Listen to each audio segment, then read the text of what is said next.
YouTube and the Council's website. I will now request my chaplain to open the meeting with a prayer, which also allows some time for personal reflection before we start the business of the meeting. Let us pray. Thank you for this day as we come to discuss many different issues. Help us to think of the implications of the decisions that we make on those involved and affected. Give us wisdom to govern amidst the conflicting interests and issues of our times. Help us to always have at the heart of all we do the welfare and true needs of our people. Give us a keen thirst for justice and rightness. Give us the ability to work together in harmony, even when there is honest disagreement. Give all those here personal peace in their lives and joy in their task. I pray for the agenda set before us today.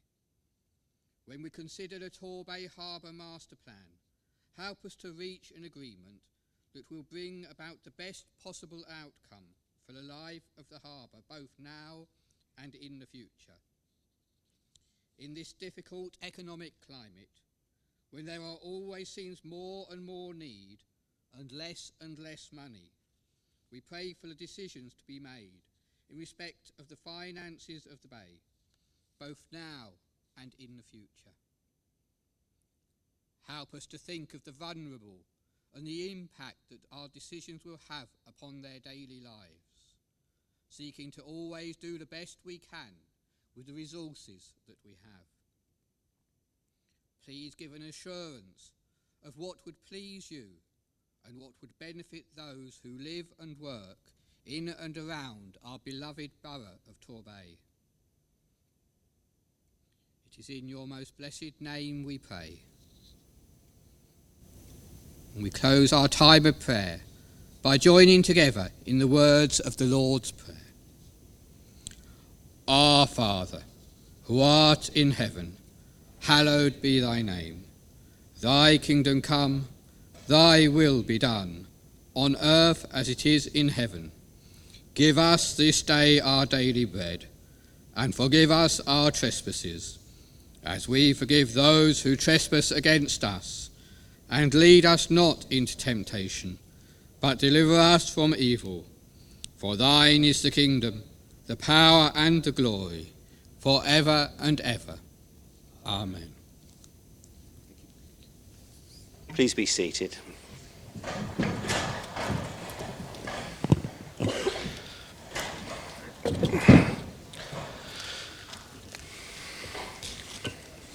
The purpose of the meeting today is to deal with major issues for the well-being of Torbay and the best interests of the community.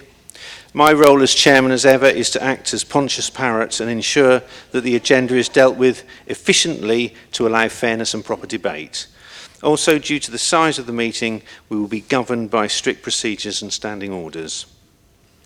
As ever, I expect some healthy debate, but respectful behaviour from all members. And I will be on the lookout, as usual, for repetition and deviation, though a bit of hesitation is allowed, I think. I think the final thing I wanted to say really was that we need to ensure that our microphones are on, of course, when addressing the meeting, and switched off when not in use. Members, there will be no breaks in the meeting because we have a full agenda as ever. So if you could just acknowledge the chair if you need to leave the meeting at any point, that would be fine. We're not expecting any fire alarm testing today. In the event of an evacuation, you'll hear a recorded message requesting you to evacuate the building. Please leave by the nearest exit, which is and the Riviera staff will assist you. Once outside, please assemble in the Lifestyle Members car park opposite the main entrance. So thank you, and once again, please ensure that your mobile is either switched off or turned to silent as we begin the meeting. So item 2, apologies. Are there any apologies for absence? An apology for absence has been received from Councillor Barmby. Thank you. We now move to item 3, the minutes. I propose the minutes of the meeting held on the 26th of September 2013 be signed as a correct record. Do I have a seconder? Councillor Pentney. Thank you.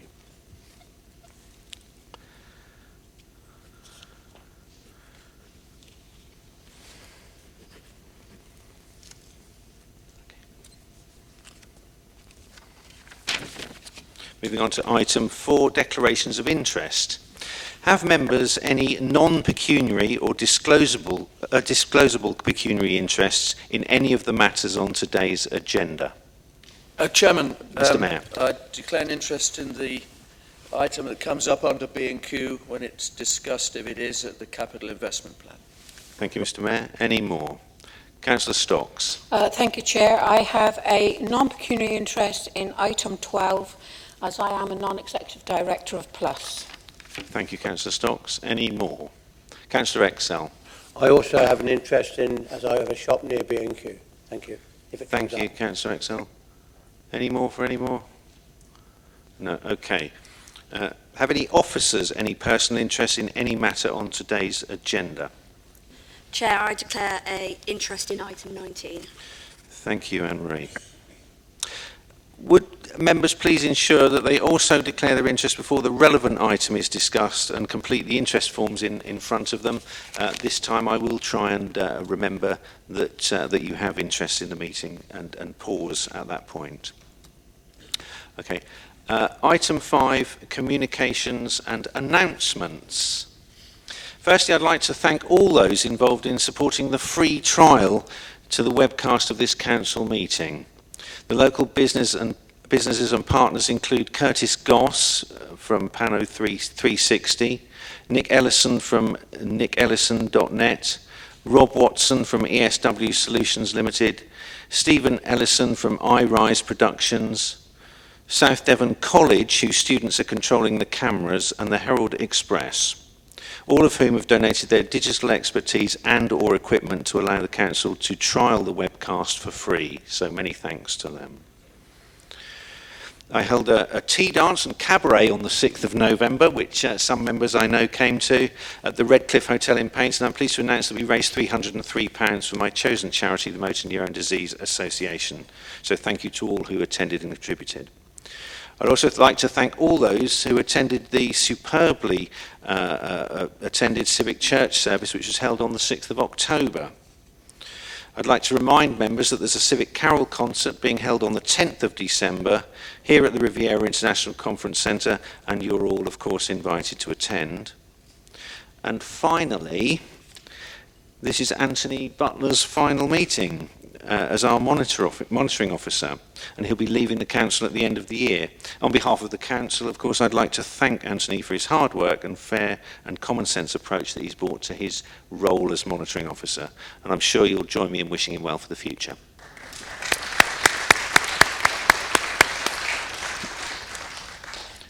Has the Mayor any announcements he wishes to make? Yes, I have, Mr. Chairman. I've got 4. The first one, Torbay Council is about to undertake a review of the allocations policy, that is how access and priority for social housing is applied. The Localism Act 2011 introduced changes in relation to both homelessness and allocation, which mean local authorities are no longer required to keep an open housing register, but are able to restrict access to their register for social housing. The following matter is being considered. Consultation will be with the public, partners and agencies and internal officers. It will be specifically including those applicants impacted by the proposed changes to the policy. The time frame is 6 weeks consultation commencing the 9th of December 2013, with a full council for decision on the 27th of February 2014. My second announcement, Mr. Chairman, relates to the new harbour pontoon system. I'm pleased to announce that the Council has today awarded the contract to install a new pontoon mooring system in Torquay's inner harbour to a local contractor. The decision was made by the Executive Head of Torbay Harbour Authority in consultation with myself and the Chair of the Harbour Committee. Work should commence in January next year, with completion of the 173 berths by April 2014. The third statement, Mr. Chairman, relates to the all-year-round ferry service. I'm pleased to announce that we have awarded the contract to the new all-year-round ferry service between Brixham and Torquay, which we introduced next autumn. It will be a groundbreaking event and has been funded by the local Sustainable Transport Fund through the Department of Transport. And finally, my fourth announcement is one I also have great pleasure in introducing to you, Chairman. Some breaking news that we understand there's now been an agreement struck between Plymouth University and AstraZeneca regarding the future of the company in Brixham. I and many others have been involved in some of these negotiations, which have been quite lengthy and sustained, and I'm delighted to make that announcement. I've no doubt in the course of the next few days we'll have the full details. Thank you, Chairman. Thank you, Mr. Mayor.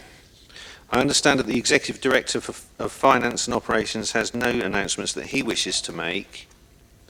So, has the Overview and Scrutiny Coordinator any announcements that he wishes to make?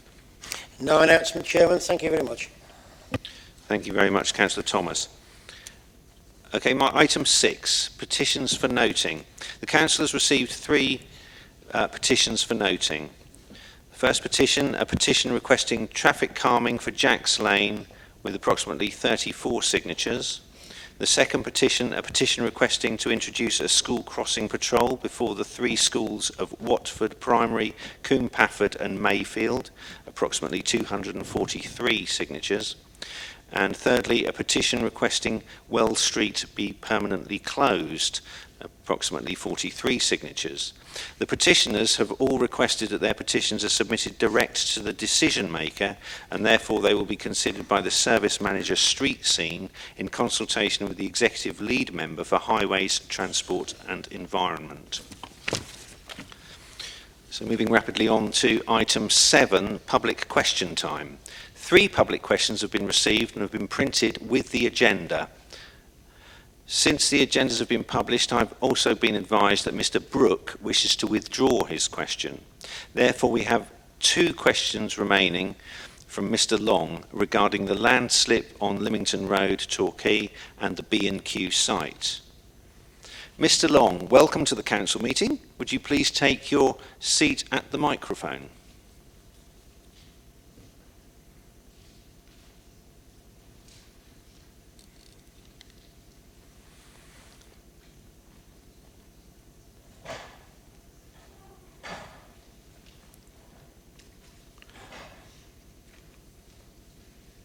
Good evening.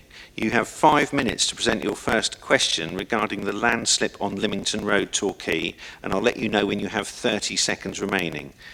This 5 minutes includes any time for supplementary questions you may have. Please remember that you can only refer to matters you have submitted in your questions and statements. Over to you, Mr. Long. Thank you, Mr. Chairman, and good evening, councillors and Mr. Mayor. For the benefit of the viewers watching, I'll read out my question, if I may, which is, it is now over a year, actually, since a landslip occurred on the land opposite the Bowls Club on Lymington Road in Torquay. This has resulted in a large section of pavement being cordoned off, resulting in people having to walk in the road and 4 or 5 parking spaces being out of use. Not only does this mean that those spaces are not available for the public to use, but also council is not receiving much needed income from the parking meters. The need for action to be taken to make this area safe has been made all the more urgent by trees recently falling down, causing Lymington Road to be blocked for 2 days. Can the council outline what action has been taken in the past 12 months in relation to this landslip and what urgent action they propose to take to remedy the situation? And if it's possible to have the response in writing as well, I'd be very grateful. Thank you, Mr. Long. Would the Executive Lead for Highways, Transport and the Environment, Councillor Hill, please like to provide a reply? Thank you, Chairman. The question is in 2 parts. There's to do with the tree and the wall. The tree was cleared pretty quickly, and so I see no issue there at all. As far as the wall's concerned, there was an issue over ownership, and obviously the land registry had to be consulted with, and there were delays. Well, once ownership had been agreed, the Owners have been urged to carry out the work as quickly as possible. The managing agents of the property, along with structural engineers, have finally come to an agreement of how to retain that land and the wall. Unfortunately, their suggestion is a block-faced retaining wall, which, considering the area, which is in a conservation area, will need to go to planning. And once planning has been agreed, then they can go ahead and complete the job. The land slip, and the land itself is council owned, and once that wall has been secured and the land beyond that is secured, then the council will take action to secure and to staple the land slip itself. So we are hoping that that will be completed by the end of this financial year, if not the beginning of the next. Thank you, Chairman. Thank you, Councillor Hill. Mr. Long, you've actually got 4 minutes of your 5 minutes remaining, so would you like to put a supplementary question, provided that it's relevant to your original question? Yes, please, if I may, Mr. Chairman. Go ahead. Quick ones, or even 3 ones possibly. It's just the main concern, obviously, from local residents has been the length of time that the site has been like it is. I think it's 13 months now, and obviously by the time we get to April or the new financial year, it may well be 18 months if we're lucky. Obviously, would the council executive lead agree that it's looked like an eyesore during the last 18 months or so, especially during the tourist season? And was there anything that the council could have done, for example, using some of its unallocated borrowing to do the work and then recharging to the private landowner, which would have resulted in the work being done quicker? And would he agree that the length of time it's taken has made the area look like an eyesore and as a sign of neglect? Thank you, Mr. Long. There's more than one question there, so Councillor Hill, you can respond to one or all of those questions as you see fit. Thank you. Thank you, Chairman. 13 months is a long time, but I say much of it was establishing ownership of the land. Now, you say it looks an eyesore. No one's arguing with that. It's a matter of safety. Barriers have been pulled away from the wall and the landslip to enable passengers to walk safely. That's something we will not compromise on. As far as borrowing's concerned, this land and the wall above is privately owned, and we have been, as I say, in negotiation with the owners. It's in hand and it is happening. Thank you. Thank you, Councillor Hill. Mr. Long, you have a second question. Would you please like to present that second question regarding the B&Q site again? I will let you I'll let you have 30 seconds notice when you're getting to the end of your 5 minutes, but that 5 minutes will include any supplementary time. Okay. Thank you again, Mr. Chairman. I think you'll be pleased to know I probably won't take all the 5 minutes. My question is, the former B&Q store in Tor has lain empty for a number of years. The council has previously consulted on a scheme for housing and community facilities in the area, but since the consultation, nothing has happened and the site remains empty and unused. In the meantime, many local residents are crying out for quality housing. Can the council provide an update on what is happening with the scheme that it consulted on? Thank you, Mr. Long. Would the executive lead for spatial planning, housing and energy, Councillor David Thomas, please provide a reply?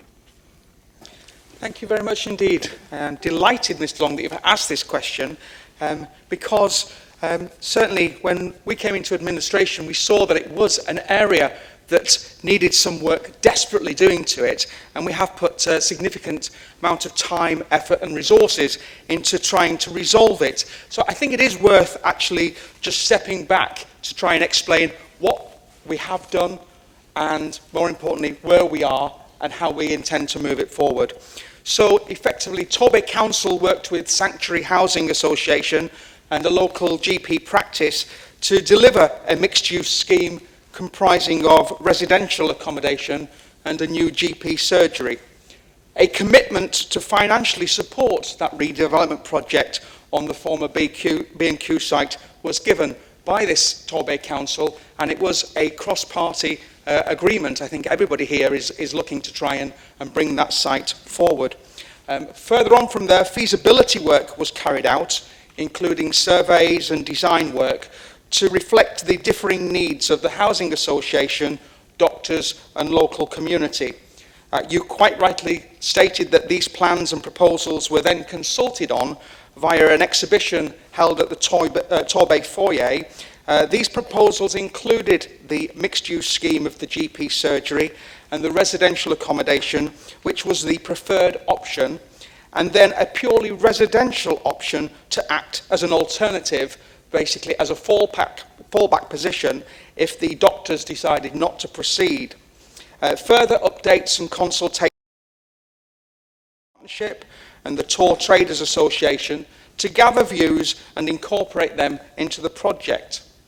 Those designs were then presented to the design review panel for their comments, and their recommendations were incorporated into the scheme. The costs associated with the final scheme were then finalised, and due to viability, the doctors had to withdraw from the project and are exploring alternative options.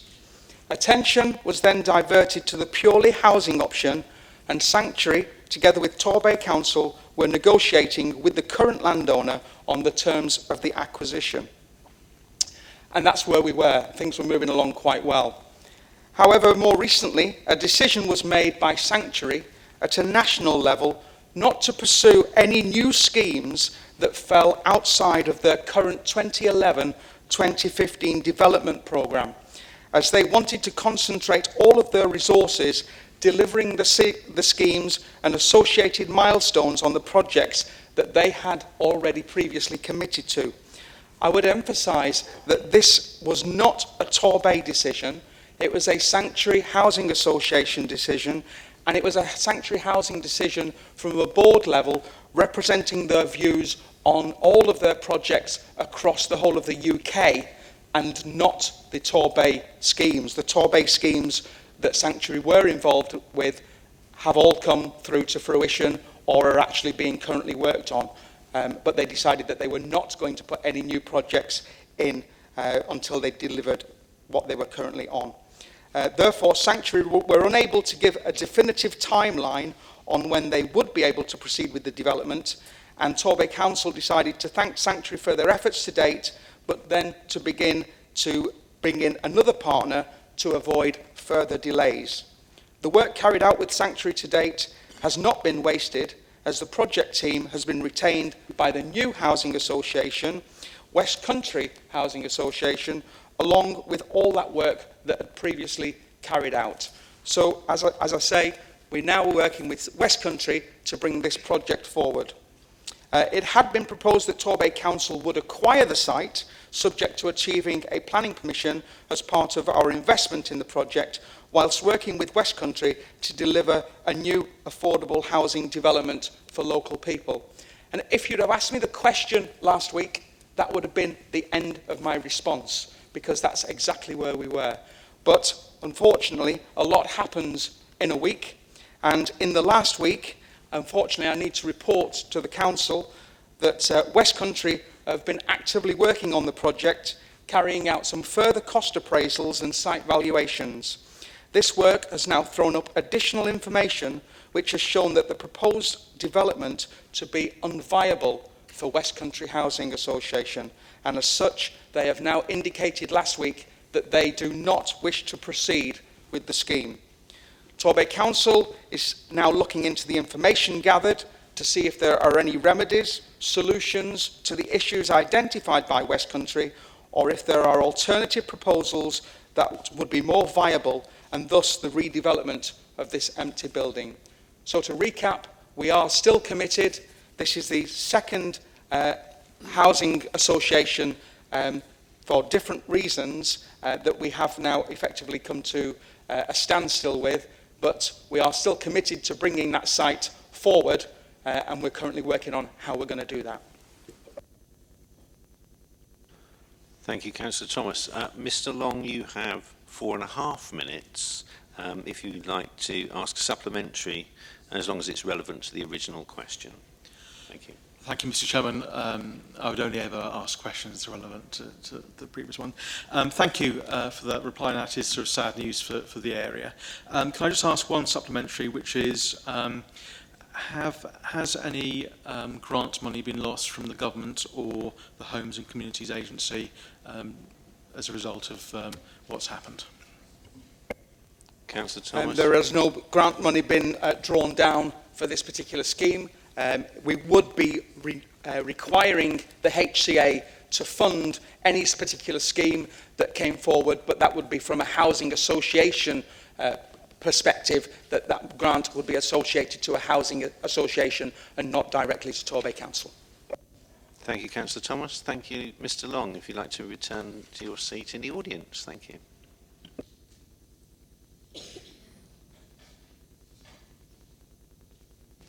Moving swiftly on to my personal favourite, members' questions, item 8. The questions have been circulated with the agenda, so please refer to page 26 onwards. I will introduce each question and then ask the relevant member to respond. Once a response has been given, I will then ask for supplementary questions. Of course, I should remind you that supplementary questions shouldn't really include statements, but so I might be interrupting you if I consider a supplementary question is taking the form of a statement. Okay, so we move straight on to question 1, which is by Councillor Doggett to the Executive Lead for Strategic Planning, Housing and Energy, Councillor Thomas. Could Councillor David Thomas please give his response to question 1? Thank you very much indeed. The lights to these toilets are operated on a timer, and the switch-off times tend to be set later in the summer to allow for late-night closing due to events and to allow cleaning to take place. The timers are currently being changed to reflect the winter closure times, which historically are introduced after the autumn half-term, and these toilets will not have lights on late at night. I'm also pleased to advise, while I'm up on my feet, that the Council will also be appointing a contractor to shortly carry out a number of improvements in all toilets across the bay to introduce water-saving measures such as more efficient automated flushing mechanisms and automated taps. This £100,000 investment will deliver net savings of at least £12,000 a year. Officers are also looking at extending this project to introduce energy-saving measures such as automated lights. Councillor Doggett, do you have a supplementary? Thank you, Mr. Chairman. Yes, excuse me. Yes, I do, but it's part. Actually, Councillor Thomas has partly answered this, but I will continue. My supplementary question was going to be, or it will be, are low-level energy bulbs or their equivalents going to be used in all public toilets controlled by the council in the future, which I think you've partly answered. Councillor Thomas? Thank you very much indeed. It's nice that I do try to give full answers. Yes. And as you quite rightly point out, your supplementary was previously answered, and you indeed answered it yourself. Thank you. Thank you. Thank you, Mr. Chairman. Okay, I think that was an answer. Okay. Question 2 is by Councillor Darling to the Mayor and Executive Lead for Employment and Regeneration, Finance and Audit. So therefore, can I ask Mr. Mayor if you could give your response to question 2? Thank you very much indeed, Chairman. I wrote to the Secretary of State of Local Communities and Local Government in July 2013 expressing my support for the supermarket levy. I also refer the motion to the Chief Executive of the TDA to ensure the wording did not encompass other businesses. We are aware that this is being promoted by a lobby group nationally following the Northern Ireland scheme. However, there is little evidence of potential take-up. Leeds rejected it because they felt it wasn't viable and affected some of their regeneration schemes. It's also worth noting the proposal under the Sustainable Communities Act requires government approval. So, officers of the council have continued with the LGA in advice and are in discussions with another local authority to see if a joint submission can be made. So we'll keep you posted, Mr. Chairman. Thank you. Councillor Darling, do you have a supplementary?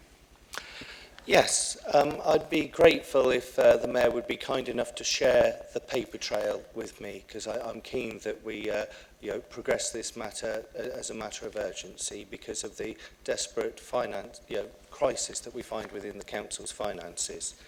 Thank you, Mr. Chairman. Mr. Mayor, can you do that? Chairman, the paper trail, we can supply the letter that went to the government, and it would be very useful if our Member of Parliament, who I believe does support this, could actually report back to us. I think I have received a letter from him, and I think this is a matter of parliamentary importance. And certainly we still support this scheme. It has many advantages to us, but it will need government approval for that to happen. So it would be interesting to have a feedback as to the progress it will make when it goes through Parliament and the support there is there for it. Thank you, Mr. Mayor. Moving straight on to question 3 by Councillor Pentney to the Mayor and Executive Lead for Employment, Regeneration, Finance and Audit. Mr. Mayor, could you please give a response to question 3? And it is quite a long answer.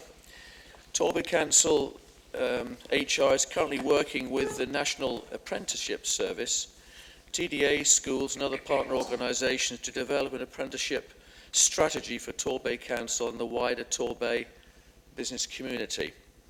The NAS attended the SLT meeting here at the Town Hall on the 12th of November to discuss increasing the number of apprentices within the Council, and the members of SLT committed to signing up to a strategy. Draft strategy will be presented on the 21st of January at SLT, and the target will be set by the Council to achieve. Richard Williams is leading a working party that comprises HR, schools, TDA and other partners such as NAS to take this agenda forward. In terms of the figures that have been quoted, Torbay Council currently has 4 new apprenticeships, and within the schools there are 23. South Devon Healthcare Trust has employed over the last 3 years 151. However, of these, 10 of these were new apprentices, the others were existing employees having access at level 2 and 3 qualifications through government apprenticeship funding. Torbay Council is, in comparison to 2011-2012, employed 29, of which 7 were new apprentices and 22 were existing employees within the 25 plus age group, where the Council accessed similar funding to South Devon Healthcare Trust that was available at the time. Can I also add the work done by South Devon College in apprenticeships is one of the best in the southwest. Their numbers have been increasing rapidly. The last count there were 700, and I believe there may now be reaching nearly 1,000. Thank you. Thank you, Mr. Mayor. Councillor Penny, do you have a supplementary? Yes, thank you. First of all, I must correct an error. Torbay Hospital having 151 the council for the error in my question. Could the Mayor tell me what is the target figure that we should look for and what is the timeline? Thank you. Thank you, Councillor Penny. Mr. Mayor. Chairman, that figure will be discussed when the SLT meets in January, and we'll have the figure and the timeline for you then. Thank you, Mr. Mayor. We move on to question 4, which is by Councillor Darling to the Executive Lead for Business Planning and Governance, Councillor Mills. Councillor Mills, can you please give your response to question 4? Yes, thank you, Mr. Chairman.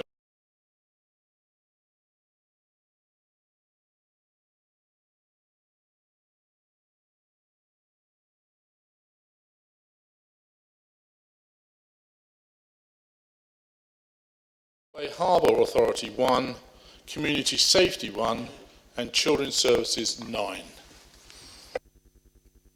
Thank you, Councillor Mills. Councillor Darling, do you have a supplementary? Yes, I'd like that in writing. Thank you, Mr. Chairman.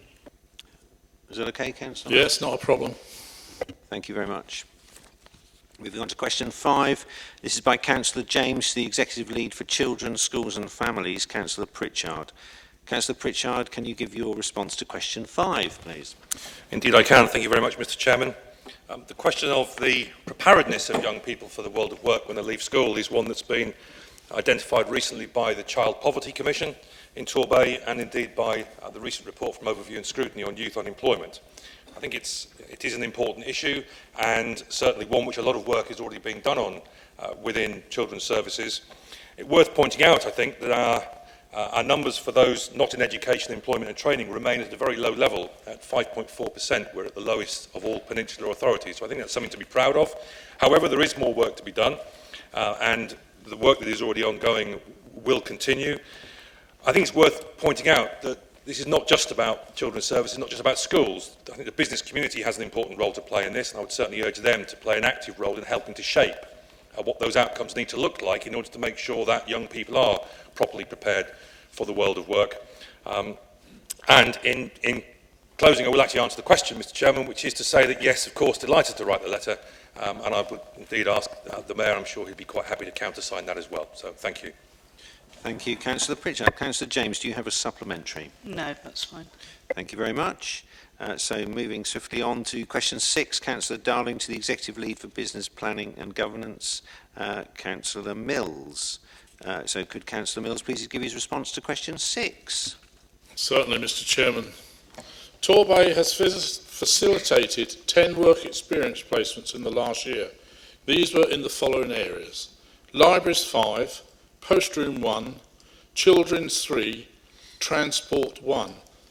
None of these were for looked after children. Thank you. Councillor Darling, do you have a supplementary question? Yes, and it's really focusing on the looked after children issue, because I think we all, whether you're a councillor or a senior officer on Torbay Council, have a responsibility. And it may be just in that particular year that there was no opportunities for our looked after children to participate. But whilst I'm concerned about the low levels, what assurances can I be given that effectively we give our looked after children an opportunity in the family firm? Thank you. Thank you, Councillor Darling. Councillor Mills. Yeah, thank you, Mr. Chairman. No children are treated any different from one another. So there's equal opportunity. Thank you. Thank you, Councillor Mills. Moving on to question 8 by Councillor Darling to the Mayor, Executive Lead for Employment and Regeneration, Finance and Audit. Oh, sorry, yes, question 7. Good heavens, no, I don't want to miss one. Okay, question 7 by Councillor James, the Executive Lead for Business Planning and Governance, Councillor Mills. Could Councillor Mills give his response to question 7? And my apologies for trying to skate over one of your questions, Councillor Mills. Not a problem, Mr. Chairman. I thought we'd missed it. Right. We have no way of quantifying. I think perhaps in this case I'll give you what the questions are, because they're only 2-liners. It'll make it more clarity for everybody. How much time is spent wasted on a slow IT system leading to lost productivity? We have no way of quantifying this. However, the response times to the majority of IT users is acceptable. We are, however, aware that there are a number of old PCs which need to be replaced across our estate.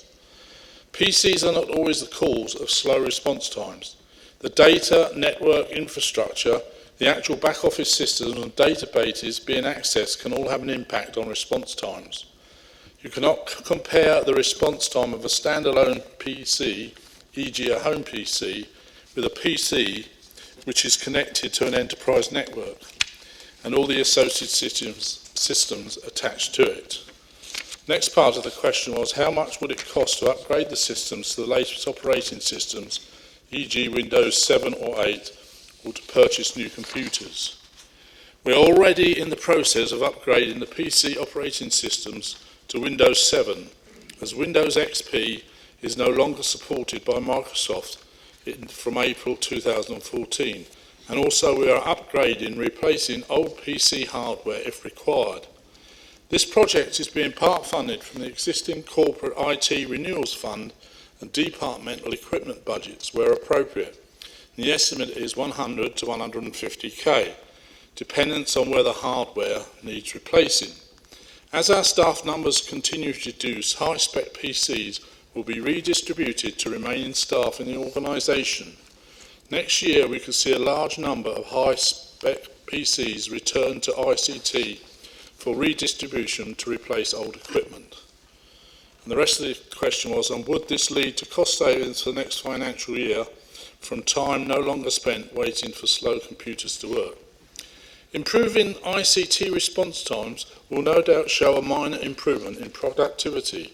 However, improving PC response times may not be the only method of improving productivity. I would not suggest that any cash flow savings were received via simply upgrading PCs and PC operating systems, albeit there should be some minor non-cashable efficiencies. Thank you. Councillor James, I see what you did there with those three questions, but anyway, have you got a supplementary that you'd like to ask? Not at the moment, no. I'll Okay. think about this response. Thank you very much. Okay. Moving on to question 8 properly this time.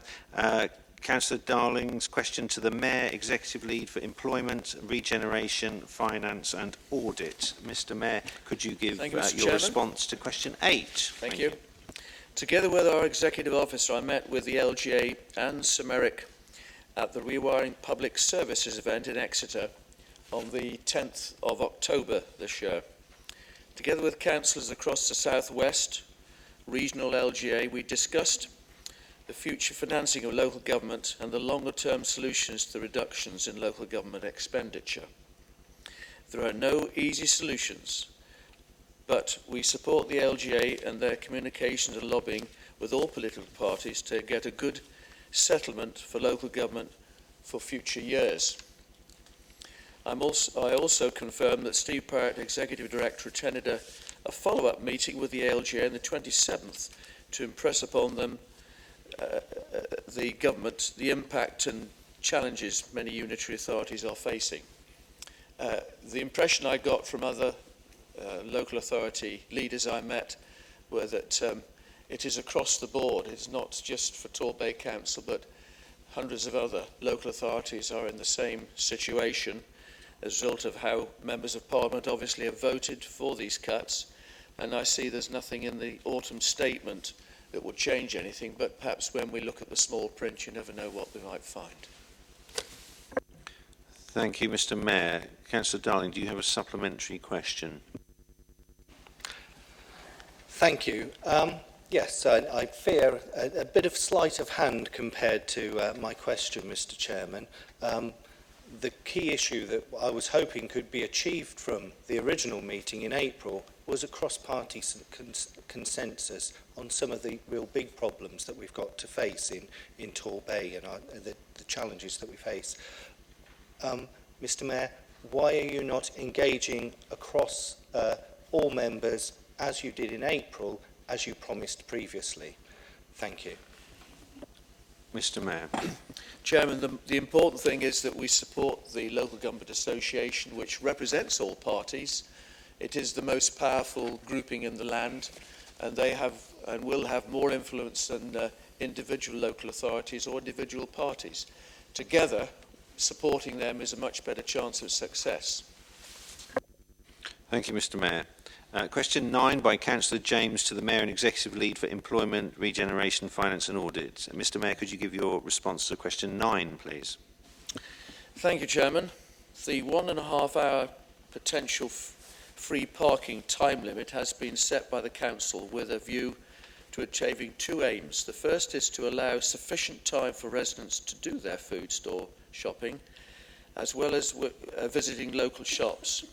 It is believed the 1.5 hours will be sufficient. The second is to minimise the lost car parking revenue to the Council. Once the car park has been operating for long enough to determine how residents use the facility, we can then review it and see whether we extend the time or not. I think it's a matter of practical experience when it starts, Mr Chairman. Thank you, Mr Mayor. Councillor James, do you have a supplementary question? Yeah, on a slightly different tangent. When the Tesco's comes, there'll obviously be, to get the free parking, there'll obviously be a cost they have to spend in Tesco's. Do you know what that cost, what that price is, how much they're going to have to spend in order to get the free parking? Chairman, I haven't the faintest idea at the moment. Okay, thank you. Moving on rapidly to question 10 by Councillor James to the Mayor, Executive Lead for Employment and Regeneration, Finance and Audit. Could Mr Mayor please give his response to question 10? To my knowledge, Chairman, the Council is not aware that it has any funds invested directly with companies that are involved in unethical practices. But please note that the fund is managed by Devon County Council on behalf of other local authorities and other public sector bodies. Thank you, Mr Mayor. Councillor James, do you have a supplementary? No, not. Thank you. Question 11 by Councillor James to the Mayor, Executive Lead for Employment and Regeneration, Finance and Audit. Mr Mayor, could you please give your response to question 11? Yes, delighted to do so, Chairman. The Revenue and Benefits Department are making every effort to arrange payments plans for customers who contact us experiencing difficulties with their council tax liability. The Department is also making contact with a number of customers who have not made payments at all and who have not made any contact with the council. I think it is important that if there are particular problems being experienced, that those that have them do contact the council and try and have a dialogue. I think it's important to try and help people. In such cases, officers are phoning and visiting claimants to consider family circumstances and assisting with signposting, nearby inquiry forms and applications for exceptional hardship, discretionary housing payments and crisis support wherever possible.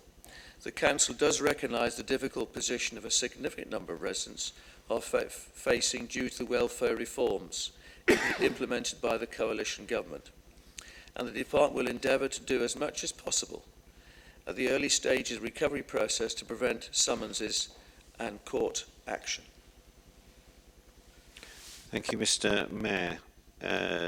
So, Councillor James, do you have a supplementary you would like to ask? I don't know whether you'll know this offhand now, but if not, could I have it in writing? Do you know what the latest figures are for residents that are facing summons or to court action at all? I wouldn't have that information as of today, Chair, but I'm sure we can find it. Thank you, Mr Mayor. Question 12 by Councillor James, the Executive Lead for Highways, Transport and Environment, Councillor Hill. Could Councillor Hill please give his response to question 12? Thank you, Chairman. The Stagecoach is a privately run company. We don't subsidise it, neither do we set the fares. And as with many companies, commercial companies, there are lost leaders and there are routes that are profitable and others that are not profitable. These profitable routes mentioned in the area are helping to subsidise and keep open the less profitable routes. Now, Stagecoach recently invested £3.5 million in new vehicles, plus a further £1.3 million in their new service, the Gold service, which is running between Torquay and Paignton, and that service are double-decker buses along with Wi-Fi. However, Stagecoach do offer young traveller discounts, and at my next meeting with the Managing Director, Mike Watson, we will be discussing additional discounts and additional routes for the area. Thank you, Chairman. Thank you, Councillor Hill. Councillor James, do you have a supplementary? Yeah. Would you agree to organise a meeting with Stagecoach, the Youth Parliament representatives, and yourself and myself as well, to discuss this and what can be done to reduce costs for young people? Councillor Hill. Thank you, Chairman. That's something I'll have to arrange with Stagecoach. And the Mayor's doing it already, I understand. Thank you. Thank you, Mr Mayor. Thank you. Thank you, Councillor Hill. We move on to question 13 by Councillor Faulkner J to the Mayor Executive Lead for Employment and Regeneration, Finance and Audit. Mr Mayor, can you give your response to question 13, please? Thank you, Chairman. The Town Centre's company, as a business improvement district, they carried out extensive consultation with ratepayers in Torquay Town Centre during 2009. The consultation resulted in the formation of the town centre bid area. All commercial premises with the bid area were balloted. As a result, the Torquay Town Centre bid adopted a 5-year plan on the 4th of May 2010. The levy is based on a charge of 1.5% of rate or value as at the 31st of March 2010. The company took the decision that no reductions would be granted for vacant premises or charitable organisations that currently benefit from reduction in the business rates. As the Council acts as the collector for the Town Centre company, the decision as to whether the shopability building should be included within the bid area is one that has to be made by the Town Centre company, not this Council. If the invoice for £72.75 remains unpaid, the Council is obliged under the Business Improvement District Regulations of 2004 to follow the same process as business rates recovery outstanding monies. This would involve a magistrates court summons with additional costs. If the account remains unpaid after the court hearing, then the matter could be referred to a commercial collector agent to secure the payment. This would involve further costs by the taxpayer. Thank you, Mr Mayor. Councillor Jenny Faulkner, do you have a supplementary question? Yes, I do. Thank you, Mr Mayor, for that comprehensive reply. And I would ask if there's any possibility of having that in writing. But one of the reasons the question was asked was this is a building which is subdivided into two. One of the charities is actually paying and the other isn't. They are both within the bid area and they both have the same responsibilities. They are both charities. So is there any way in which you can inform me as to why one has to pay and one doesn't? Thank you very much. Thank you, Councillor Faulkner. Mr Mayor? Mr Mayor? Chairman, I can't go into that amount of detail.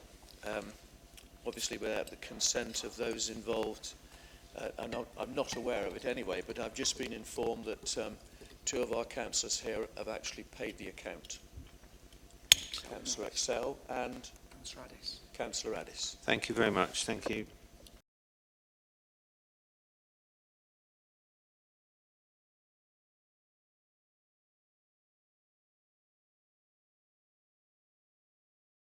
Give that detail. I mean, can you give it in writing in due course? Are you willing to do that?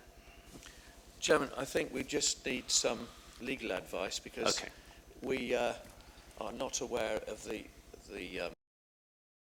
with any other and I don't think this is the right arena for that discussion, and I think that if you have any further questions on that, it should go to the legal department, because we are involved in the collection process, but it's the Town Centre company who makes the decisions, not this council. Thank you, Mr Mayor. Moving on to question 14 by Councillor Cowell to the Mayor and Executive Lead for Employment, Regeneration, Finance and Audit. Could Mr Mayor please give his response to question 14?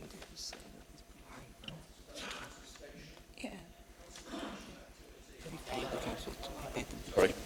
Consultation activity, like last year, takes two different forms.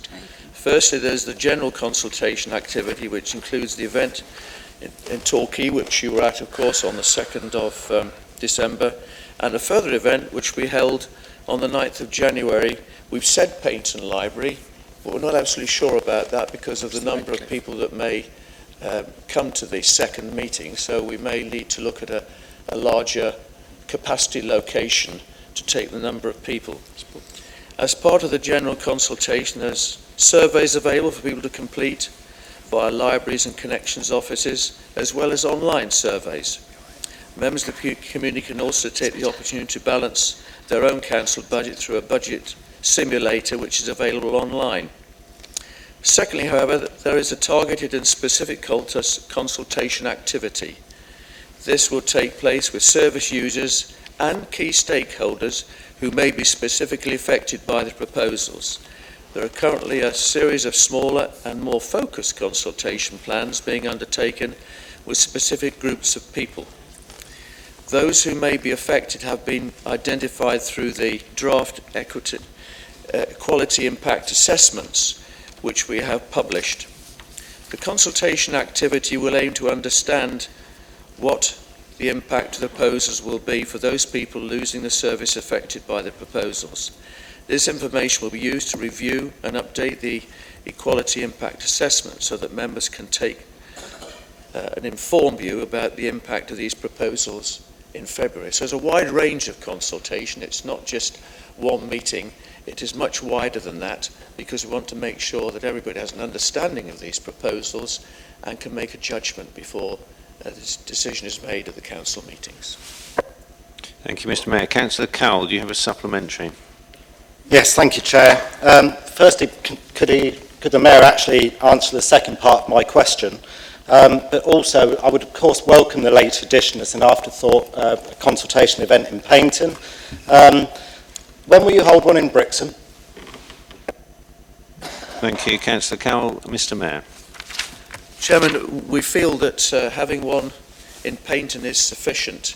If we have the same number of people that turn up to the first meeting, I think we'd find it difficult to host it in Brixham, and therefore that's the reason we've chosen Paignton as the location.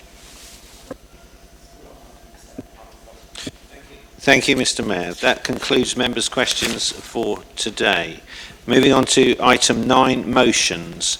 The first motion, motion A, change of government system, mayoral. Is Councillor Darling happy to put his motion to the council as attached to the agenda notice, the notice of which was given in accordance with Standing Order A14? Thank you, Mr. Chairman. And I've put it before us this evening because time ticks on so quickly. And when I was having discussions with officers about the change, because as we know, there is heated agreement, as the Chairman of Overview and Scrutiny would call it, on this issue with all parties in Torbay, that nobody actually likes the mayoral system. And so we need to make sure that the public are informed sooner rather than later, because the key issue, the question that will be put to the public, I understand, according to legislation, is do you want a system where you elect the elected mayor, or do you want those pesky councillors to decide who the leader is, or a cabinet system? So I think that we need to have a proper engagement with our community, begin to get them to understand that they'll be having this loaded question put before them, so that hopefully they come to the right decision.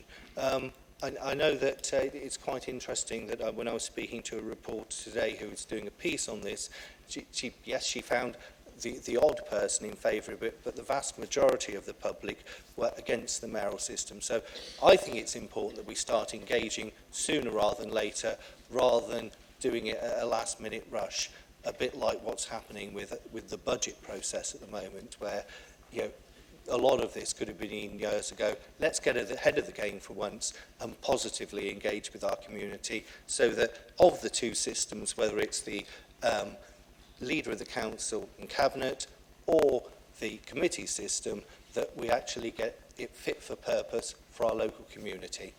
I would like to therefore propose this and hope the Mayor will back this as this mayoral decision. Thank you, Mr. Chairman. Do you have a seconder? Councillor Pentney. Yes. I think without a doubt the members of the public have tried the mayoral system and found it wanting. It puts too much power in one person, and it was brought about by an individual who had an axe to grind, shall we say. And I can't say what it was, because he would sue me. He's already sued one other person for the sum of £3,000, and that was a pension.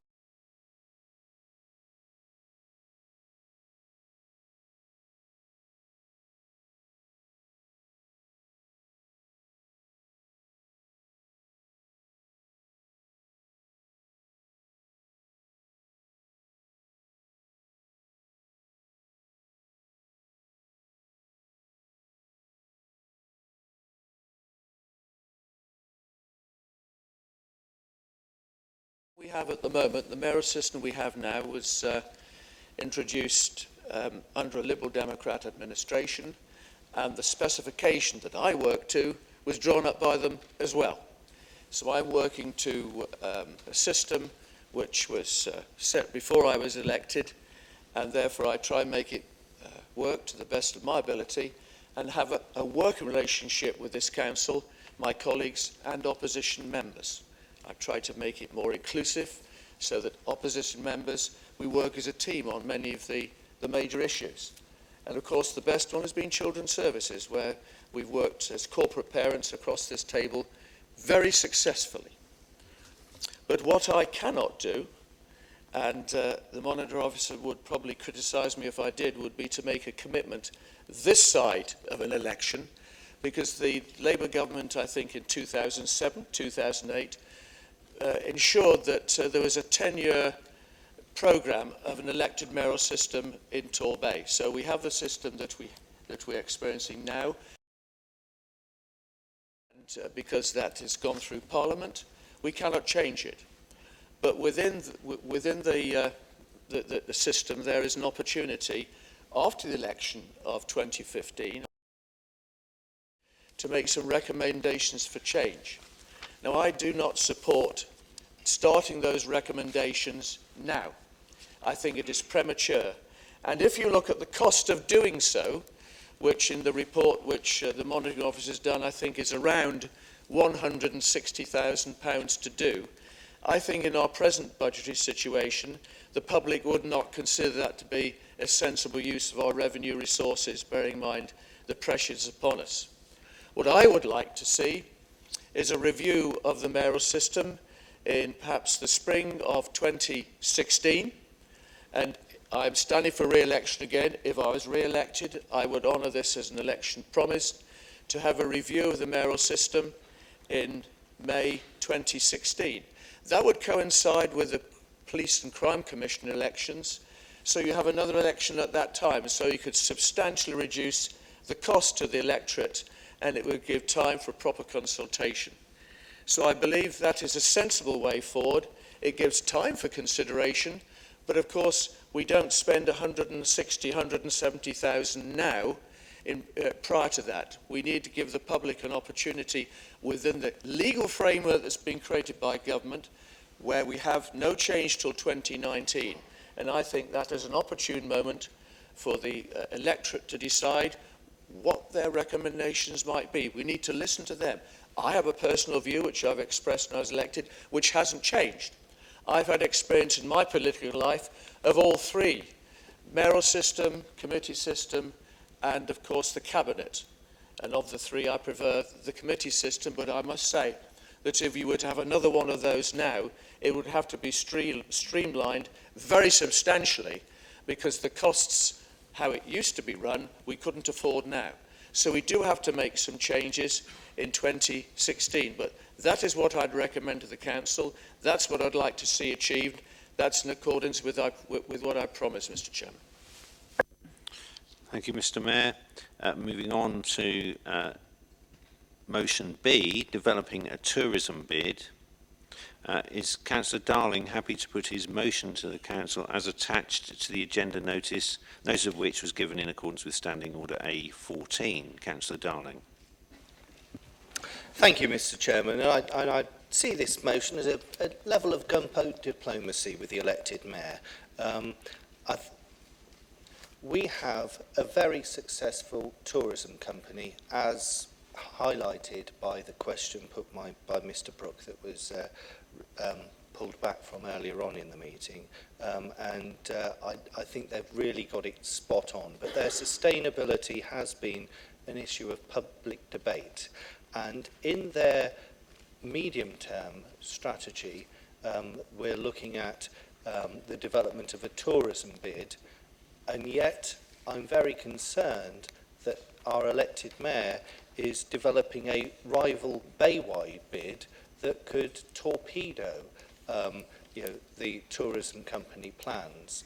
And I think it's important that we as the opposition make it clear that we're keen to support the success of the tourism company, wish them well, and say to the mayor, we're not happy with you developing this alternative bay-wide bid when it actually potentially undermines one of the real successes that we've had in Torbay of boosting tourism through the tourism company.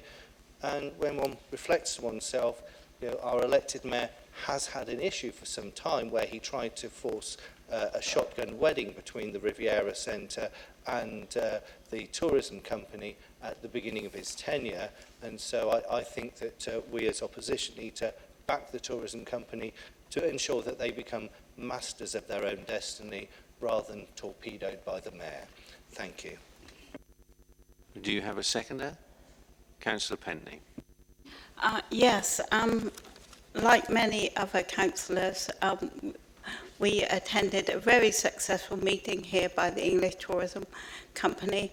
Unfortunately, the mayor was unable to attend, but Councillor David Thomas certainly gave his personal view. I think it is important to support this company, and everyone that was there saw the excellent work they could do, and we need to get behind them. Thank you. Thank you, Councillor Pentney. Monitoring Officer now. In accordance with Standing Order A14.3A, the motion stands referred to the Mayor. Would the Mayor please confirm what his decision is? Thank you, Chairman. Wherever I get an invitation to meetings, I do my level best to attend them. Just as a matter of interest, in the last 4 months, I've probably had in the region of 600 meetings, and for very early mornings and some very long days. So if I'm able to, I will willingly attend any of the meetings. In terms of the budget cuts to the tourism company or any other, it is not of our making. Our members of Parliament have voted to reduce our budget substantially. If they hadn't have done so, we would not have cut a penny piece from the tourism company budget or any other budgets either. But what I want to see is a way forward for the business community. The tourism company has done exceptionally well. I supported it with £60,000 worth of marketing last year, which increased the number of hits to the website by 50%. So we've all played a part in supporting our major industry. But I've had discussions with the business organisations because I foresee an opportunity to bring everybody together with one bid. And of course, one bid across the bay would bring in 1.2 million. A separate tourism bid would bring in probably £250,000. But the 1.2 million would include the tourist side of it. It would be an inclusive bid.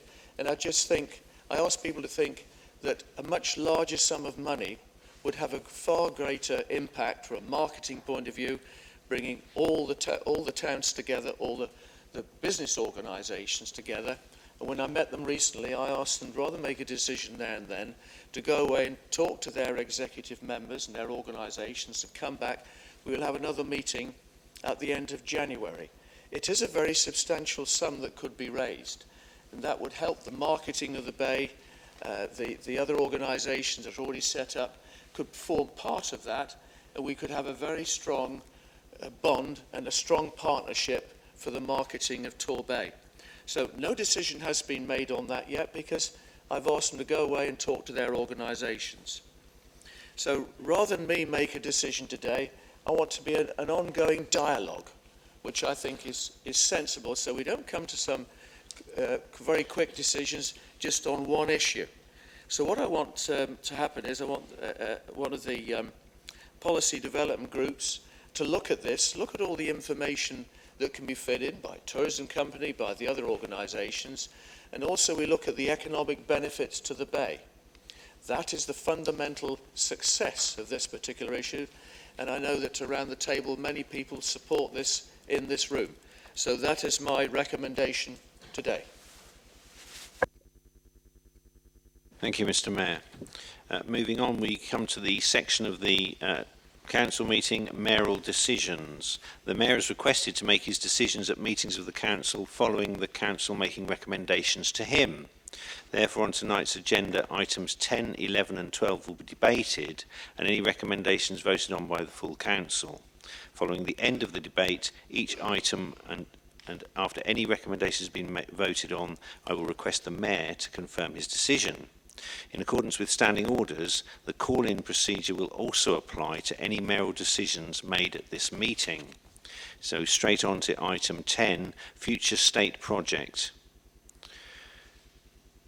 Please note that an officer amendment has been tabled to this particular item. Can Councillor Addis please put his motion to the Council? A rare treat indeed. Mr. Chairman, I love your sense of humour, and I'm sure we all enjoy it. Mr. Chairman, Mr. Mayor, councillors, I rise to propose the motion for the future state project on page 32 of your agenda, including the amendment to paragraph 2.2 included in your late papers. The proposals set out in the document, I believe, are fairly self-explanatory. Indeed, I know they are. But I believe they will develop a good working practice and also a very much improved relationship between the partners of Torbay Council and Tor2. This relationship has long needed repair, and during periods in the last 18 months, it has been stretched to the very limit, I believe. Paragraph 2.1 sets out the projected savings that will be made by closer cooperation and the common sense efficiencies. Paragraph 2.2 sets out the modus operandi. Did you like that? I hope you like that, everybody. The modus operandi that will be used to attain the projected savings. It also contains a motion which I believe everybody will be absolutely delighted with, that namely Tor2 will now have a hub, and we will not have to go through the highways and byways of Torbay to get a phone call answered by Tor2. This will enhance the experience for customers for Tor2 and Torbay Council alike. In conclusion, the meeting concerning the future state mapping conducted between Tor2 representations or representatives, officers from Torbay Council, elected councillors from all parties, and chaired by the TDA, this motion being presented to you today was unanimously approved. Thank you, Mr. Chairman. Thank you, Councillor Addis. Do you have a seconder? Chairman, I rise to second the motion as amended and reserve my right to speak. Thank you, Councillor Morey. So we now open the matter for debate. Councillor Cowell. Thank you, Chair. I actually welcome the original motion before us tonight, but I absolutely applaud the amended because it's giving more weight to the urgent need to actually realign what was a very sour and bitter marriage between the Council and Tor2. So hopefully after a bit of marriage guidance, that relationship will be severely improved over the coming years and months. It is our most forward-facing council service that we deliver that affects every one of us within the Torbay and our visitors and businesses alike. So I welcome the fact that we've actually got a time frame to actually include highways and street scene, because I feared that if that was actually kicked into the long grass, it may have just been exactly that. We have to end this whole blame culture that has been established over a period of years. We need to move forward, especially in these times of austerity. I am certain when I talk to management and staff and officers that there are significant savings through efficiencies and better working practices that we can establish while still defending and protecting those valued frontline services. So I will be supporting the motion. Thank you, Councillor Cowell. Councillor Stocks. Thank you, Chair. I rise to support this motion and to say in some ways things that Councillor Carol has just said, but I feel that I say them in a positive way rather than attacking in a negative way. The contract, as we know, was set up a few years ago. It had to have time to be embedded, and Tor2 themselves recognised that there were areas that could be improved, and they brought their thoughts to the council. They weren't trying to be awkward, they were trying to improve constantly. Because they brought their ideas to the council, the project board has been set up, and I have had the honour of being the Liberal Democrat representative on that board, and I feel that it was a very good cross-party board. We've all went in there wanting improvements, and I would like to say that it was as much to get good efficiencies and a better service to our community as it is. Since then, we found out we have to save so much money. So lots of talk has gone on both sides. We've done a lot of digging down. I've thanked the officers for their work because we've put them on the spot a few times, and they've come back with good answers and good resolutions. So as the recommendations say, we will start hopefully, we will start changes at the beginning of the financial year, but in order to make sure that things are done efficiently and are done to last for the long term, we do intend taking up to 12 months to embed everything. Some of the changes need very serious investigation and settlement. So if there's no slippage, it'll all be finished by the end of the 14-15 financial year. And I feel confident that the fact that our project board will continue to meet throughout that time, we will be there. We know what the changes we wanted. We know that we will drive them forward efficiently, and I think we'll get the best results for everybody. Thank you, Chair. Thank you, Councillor Stocks. I've seen no one else waiting to speak, so perhaps Councillor Addis, if you'd like to sum up. No, I didn't see Councillor Davis. Councillor Addis, would you like to? Chair, point of order. I did reserve my right. I had my hand up. But you didn't indicate you wished to speak, Councillor Moore. I did at the end. I did, Chairman, at the beginning. I said I reserved my right. That is not the same as indicating that you wish to speak, I understand. Oh, come off it. That's true. I'd already passed on to Councillor Addis. Councillor Addis. Thank you, Mr. Chairman. This is a wondrous experience for a councillor because this is a win-win-win situation. Increased efficiency, better relationship, better understanding of Tor2's problems, coupled with the problems that we face at council. The building of trust and cooperation is very high on the list, of course. Savings for both Torbay Council and Tor2 achieved by better efficiency and better working practices. Direct access by phone to Aspen Way. Need I say any more, Mr. Chairman? Once again, it's win-win-win. Thank you. Thank you, Councillor Addis. So we now move to the vote. All those in favour?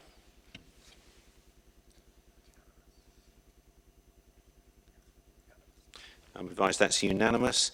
So now I invite the Mayor to respond to the recommendation of the Council, which is before him. Chairman, I'm very pleased to support the recommendation before us. This was a partnership started some years ago, and of course, as time has marched on, we've had to make reductions in our budget, not just for next year and the year after, but we've had some considerable time of reductions, and that makes life very stressful when you've got a partnership, when you are reducing the resources available, and it forces decisions that have to be made that are sometimes very difficult. So I would like to thank not only our staff but Tor2 for coming to this agreement. It's not easy to do that in the present circumstance, and I also would like to thank Councillor Cindy Stocks and Mike Morey for their support in this, because if we can work around the council chamber in this manner, then we get to a solution which we hope is the best we can achieve under the circumstances.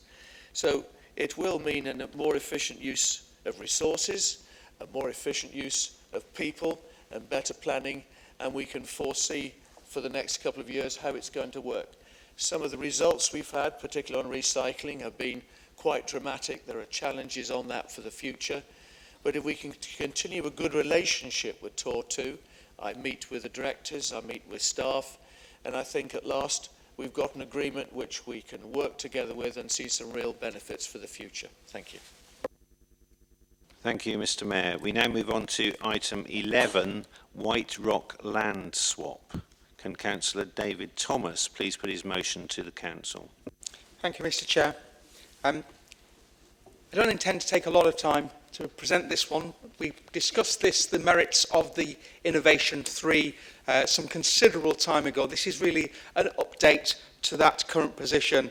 You will know that we're still looking to help grow businesses, create new jobs at the White Rock Business Park, anticipated 30,000 square foot of new space for business with up to 220 gross new jobs. Really an update from where we were. We presented to Council 16th of May, looking for a fund of £3 million from the Southwest European Development Fund, the ERDF, the Competitiveness Programme. However, in September, Council was advised that that bid was unsuccessful. A number of reasons, but not least due to the erosion of funds because of a changing exchange rate. Effectively, because the money is given to the UK in euros, every time the exchange rate changes, the amount of money available for that fund either increases or decreases, as the case may be. So where we are now, the TDA has negotiated a land deal for the council to acquire the land that we were looking at the White Rock Business Park from the present landowner in exchange for the land owned by the council nearby, which is the former Plus site. I see this as a win-win situation. It effectively keeps the option of the Innovation Centre, Third Centre alive if we're able to do the land swap. However, should funding not be secured within 2 years, we have a clause in the contract that the landowner will buy back the site from the council at the current market value, subject to a minimum price of £275,000. So effectively keeps the option open, means we can still try to get that deal ahead. However, if for any reason within 2 years we haven't, and this council is looking to sell it on, we've got a guaranteed price there based on the market value, subject to a minimum written in there. Thank you indeed. Thank you. Do you have a seconder? Yes. Councillor McPhail.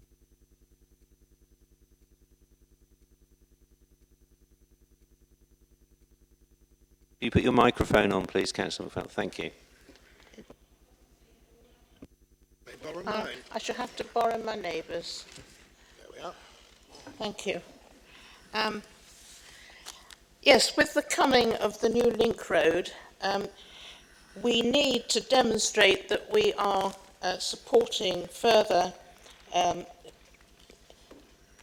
development in the business sector, and there's no doubt that this particular project will give us an opportunity to develop some quality jobs in areas that perhaps haven't been available so far. There's potential for medical technologies, professional and financial services, electronics and photonics, and creative aspects. And it would give the potential for a considerable sum of money, something in excess of £2 million a year, into the local economy, which I think everyone will welcome. Plus, of course, as has been mentioned by my colleague, something in excess of 220 additional jobs. So I very much hope that the recommendation will be supported, because this is such an important and vital area to develop. Thank you, Chairman. Thank you, Councillor McPhail. Councillor Darling. Thank you, Mr. Chairman, and I would encourage all members to support this. In fact, I'd just like to highlight to all members that probably on all these first three mayoral items, I think there is agreement. And it's a pity that we don't have cabinet meetings that could have met a couple of weeks ago and just banged it through rather than elongating our council meeting even more. But that aside, please support this issue that I've raised in private meetings with officers in recent months, and and in a full council some months, if not a couple of years ago, is the fact that there is quite a substantial sum that the DWP may claw back. Now, I have encouraged officers to have a word with the local MP, Sarah Wollaston, and see if there is an opportunity for them to schmooze in the halls of power and say, do you really have to pay that back? What was the outcome of any such negotiations if it happened? Thank you. Thank you, Councillor Darling. I've got Councillor Davies. Thank you. Mine's just a very simple question. I just wanted clarification, really.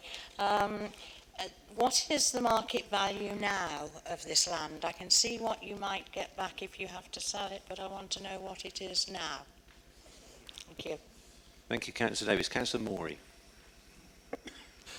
Thank you, Mr. Chairman. Thank you for allowing me to speak this time.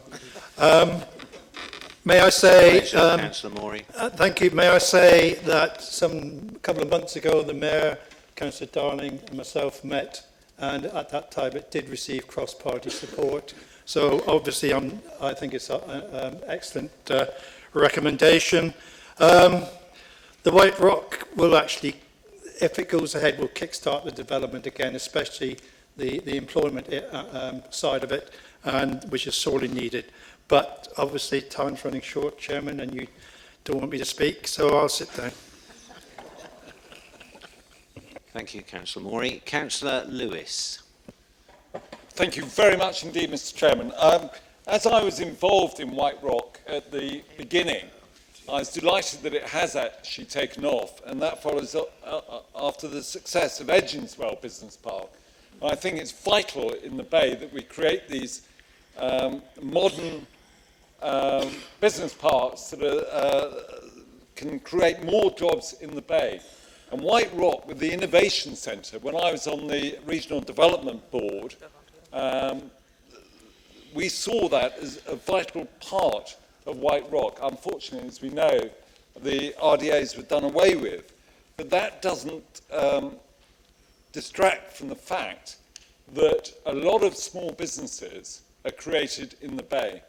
We don't have large manufacturing, but we do have entrepreneurs out there who actually want to take advantage. And the great thing about an innovation centre, Mr. Chairman, is that small businesses, the individuals, many of which actually work from home, can actually expand without taking the risk of taking on a major office accommodation with everything that goes with it.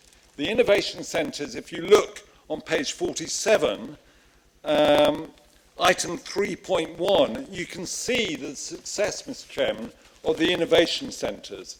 80 new jobs created in 1 year. And since 2006, over 300 jobs in the Bay. And that's why I'm delighted to be able to support this motion. And I just hope that we can actually find the funding for the Innovation Centre. Because the more innovation centres we can create in the Bay, the more jobs we can have. And what we've got to make sure, and it's now at the time when a lot of those companies are actually moving out of the innovation centres, taking their own accommodation and actually taking on more and more staff. But we need to up the capacity to get those jobs here in the Bay. So I support it, Mr. Chairman, and delighted to do so. Thank you, Councillor Lewis. We seem to have cross-party support, so I will now return to Councillor Thomas for him to sum up.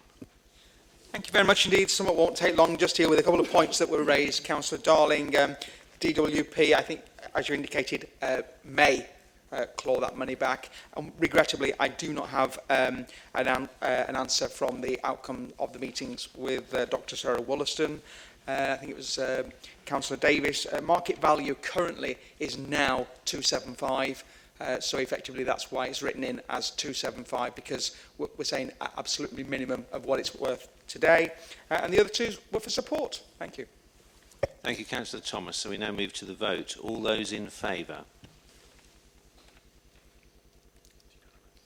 I'm advised that's unanimous again. So I now invite the Mayor to respond to the recommendation which Council has put before him. Chairman, I'm delighted that the Council this evening can actually make this decision. When Councillor Darling mentioned just now it could have been done in a different manner with a cabinet decision of a few members, that's fine. But it is an opportunity from a democratic point of view for the entire council to make these decisions, not just this one but others. It's transparent, and I think it's far better for the whole council to have a view on it. I think this is a good deal for both parties. I think the site fronting Brixham Road is an excellent one for us, and I think probably a very, very good site for an innovation centre.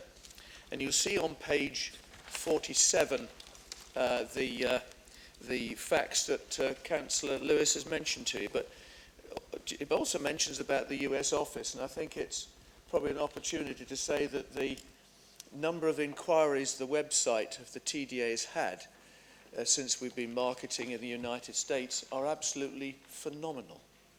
I think in the last month, and I'm looking at the director now, it's 136,000 hits in 4 weeks from the United States. That's a phenomenal number of people from the US have been on our site. So I hope something very great will come from it, Mr. Chairman. I fully support this recommendation. Thank you, Mr. Mayor. Moving on to item 12, plus future arrangements. Can Councillor Schooler please put her motion? May I just remind you Yes. that I declared a non-pecuniary interest in Plus. Thank you, Councillor Stocks. Thank you indeed. Councillor Schooler. Thank you, Mr. Chairman. It is my pleasure to put before the Council tonight to consider a report setting out the proposals for Plus and the future. Having looked at this report, it appears that the best preferred partner is Turning Point, because their core values are in line with Plus. The core value is to find and promote work for the most vulnerable in our society. And I recommend this report to this council. Thank you. Thank you, Councillor Schooler. Do you have a seconder? Councillor Stocks. Yes, Chair, I rise to second. Councillor Schooler has just presented it to you as the executive lead. I second this, if you will indulge me, as a non-executive director of Plus. The history is in there. It did start as the Industrial Services Group, and I was actually on that committee when the councils ran the Industrial Services Group around the county. It was recognised then that it needed to grow and to change, and I was very, very lucky to be nominated as a non-executive director to represent Torbay on that board. And in fact, I was the first non-executive director because we were quick off the mark. When Plus was formed, I was involved with it, and it felt very much like family. It was like giving birth to a new child, and I've always looked on Plus as my child. It started small. It had the council contracts. It then was able to get new contracts from outside the local authorities and began to grow, went through childhood. As it grew, another owner came along, or another parent, and that was Somerset Council. They saw the benefits and put money into it and joined us. As it again continued to grow and get a bit older, its knowledge base and expertise increased with changes in government legislation and changes in services that were given to the disabled, not least changes in recognising what or who are disabled, so that our arena became much bigger. As Plus entered its teens,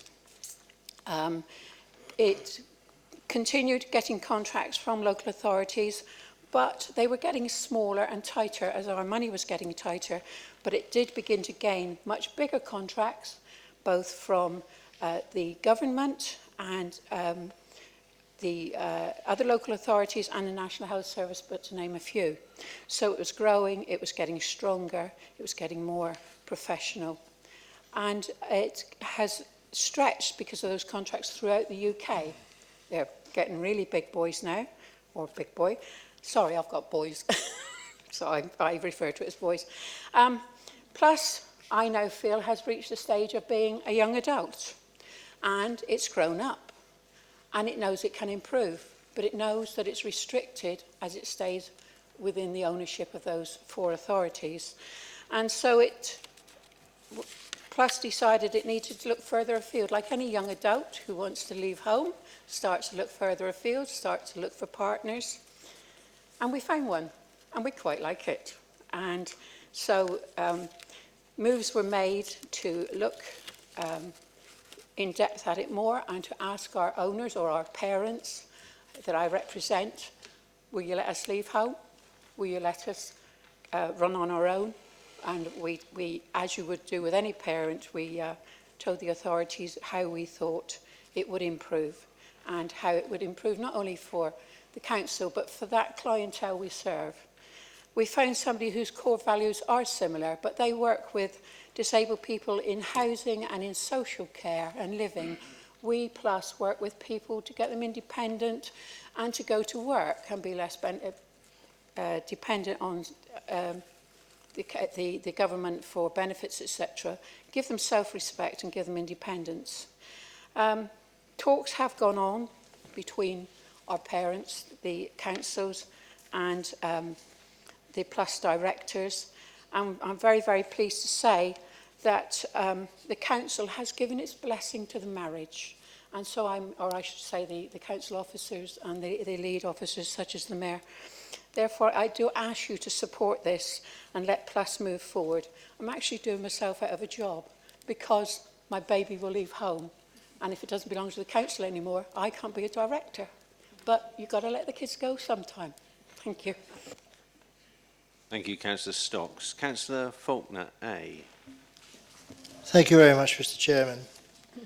There's one thing that annoys me immensely, is that when we do changes through the Plus coming in with Turning Point, we don't explain to the parents of what is actually going on fully.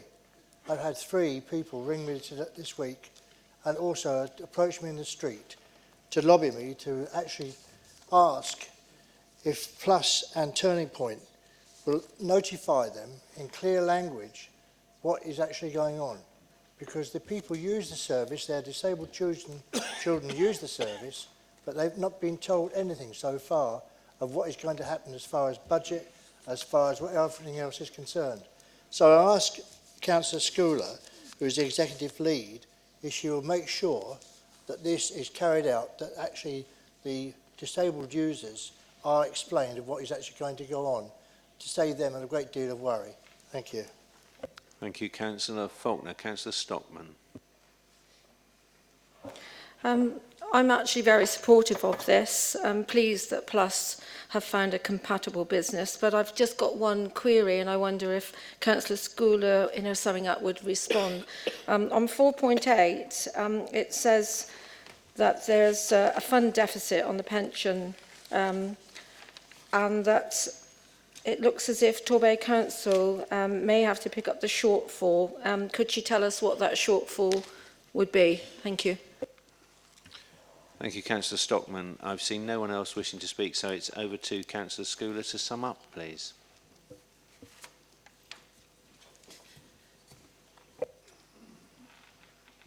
Thank you, Mr. Chairman.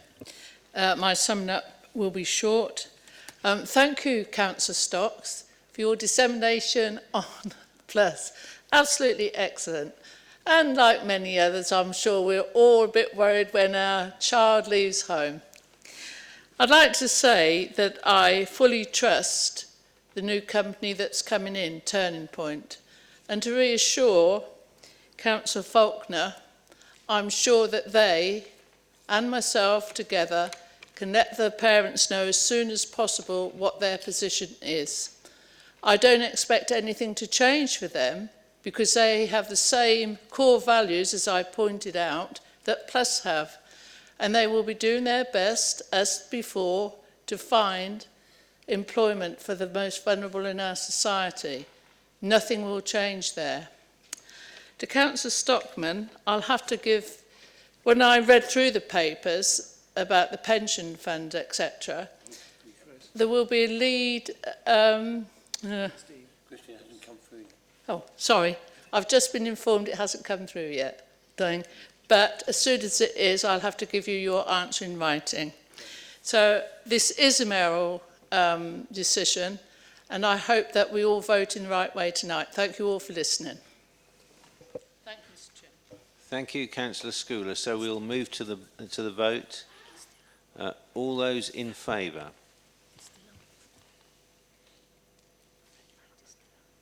So it's another unanimous. That's the hat trick. So it's over to the Mayor to respond, please, to the what was it, conclusion that we've put the council's come to. Thank you. Thank you, Chairman. I fully support the recommendations before us, and I'd also like to thank Councillor Cindy Stocks for the dedication and hard work she's undertaken with the previous organisation, ISG, because I know that it's a huge commitment, but her heart's been in it from the first time that she was involved with it. When I was a Devon County Council Social Services Chairman, I used to visit these various establishments, and the quality of the products and the market was very, very good. And from the good reputation that they built up, it's enabled the organisation to prosper and to grow. And I understand that all the local authorities, I think there's only Somerset that's yet to agree, which I understand and hope is just a formality, but all the other local authorities have agreed. We all have to agree, by the way, so we hope that that will be unanimous in due course. But I think it's a brilliant way forward. It protects a whole range of jobs and opportunities, and I hope that it will succeed. We wish them every success in the future. Thank you, Mr. Mayor. We now move on to item 13, which is Torbay Harbour Port Master Plan. This is a council decision. And please note that an additional officer recommendation has been tabled. That's 2.1.3. Can Councillor Amill please put her motion to the council? Thank you, Mr. Chairman. Members, it gives me great pleasure to introduce this report, which seeks council approval to the adoption of the Port Master Plan for Torbay Harbour as part of the council's policy framework. We are fortunate that this council plays a leading role not only as a coastal and maritime local authority, but also as a statutory harbour authority. In addition to delivering benefit to Torbay Harbour Authority and Torbay Council, the Port Master Plan will assist regional and local planning bodies and inform local stakeholders. The Harbour Committee, of which I'm proud to be chair, has the responsibility to determine all matters relating to the strategic management of the Council's function as the Harbour Authority. On the 3rd of June this year, the Council's Harbour Committee agreed to recommend to the Council the adoption of the Port Master Plan for Torbay Harbour as part of the Council's policy framework. This plan is a significant strategic document. The full plan is some 66 pages. The following is a short précis. The plan will form part of the evidence base for the new Torbay local plan. It will inform harbour users, employees, and local communities as to how they can expect to see the harbour develop over the next 20 years. It will clarify the harbour's own strategic planning for the medium to long term and show how the Harbour Authority expects to grow and develop its business over time. Considerable consultation and engagement with interested parties, including local and regional planning bodies, local stakeholders, and the local community, has formed part of the master planning process from the start. This process was launched in October 2012. I am very grateful for cross-party support this document has received and would like to take the opportunity to thank all members, especially the Harbour Committee and the immediate past chairman, Councillor Ellery, the TDA, project management, officers, the Business Forum, the Civic Society, the LEP, and all stakeholders, and the executive head of the Torbay Harbour Authority, Captain Mowat, for their most valuable contribution on this important strategic document. Therefore, I recommend to the Council the officer recommendation 2.11, 2.12, and the additional 2.13, which has been tabled this evening. Thank you. Thank you, Councillor Amill. Do you have a seconder? Councillor Height. Yes, indeed, Mr. Chairman, and thank you very much indeed. I believe that my co-councillor has said it all, and I do hope that we'll all support this plan. We have to have a plan for the harbour, and we have to have one that can stand the progress it's going to make over the next 20-25 years. Thank you, Mr. Mayor and Mr. Chairman. Thank you, Councillor Height.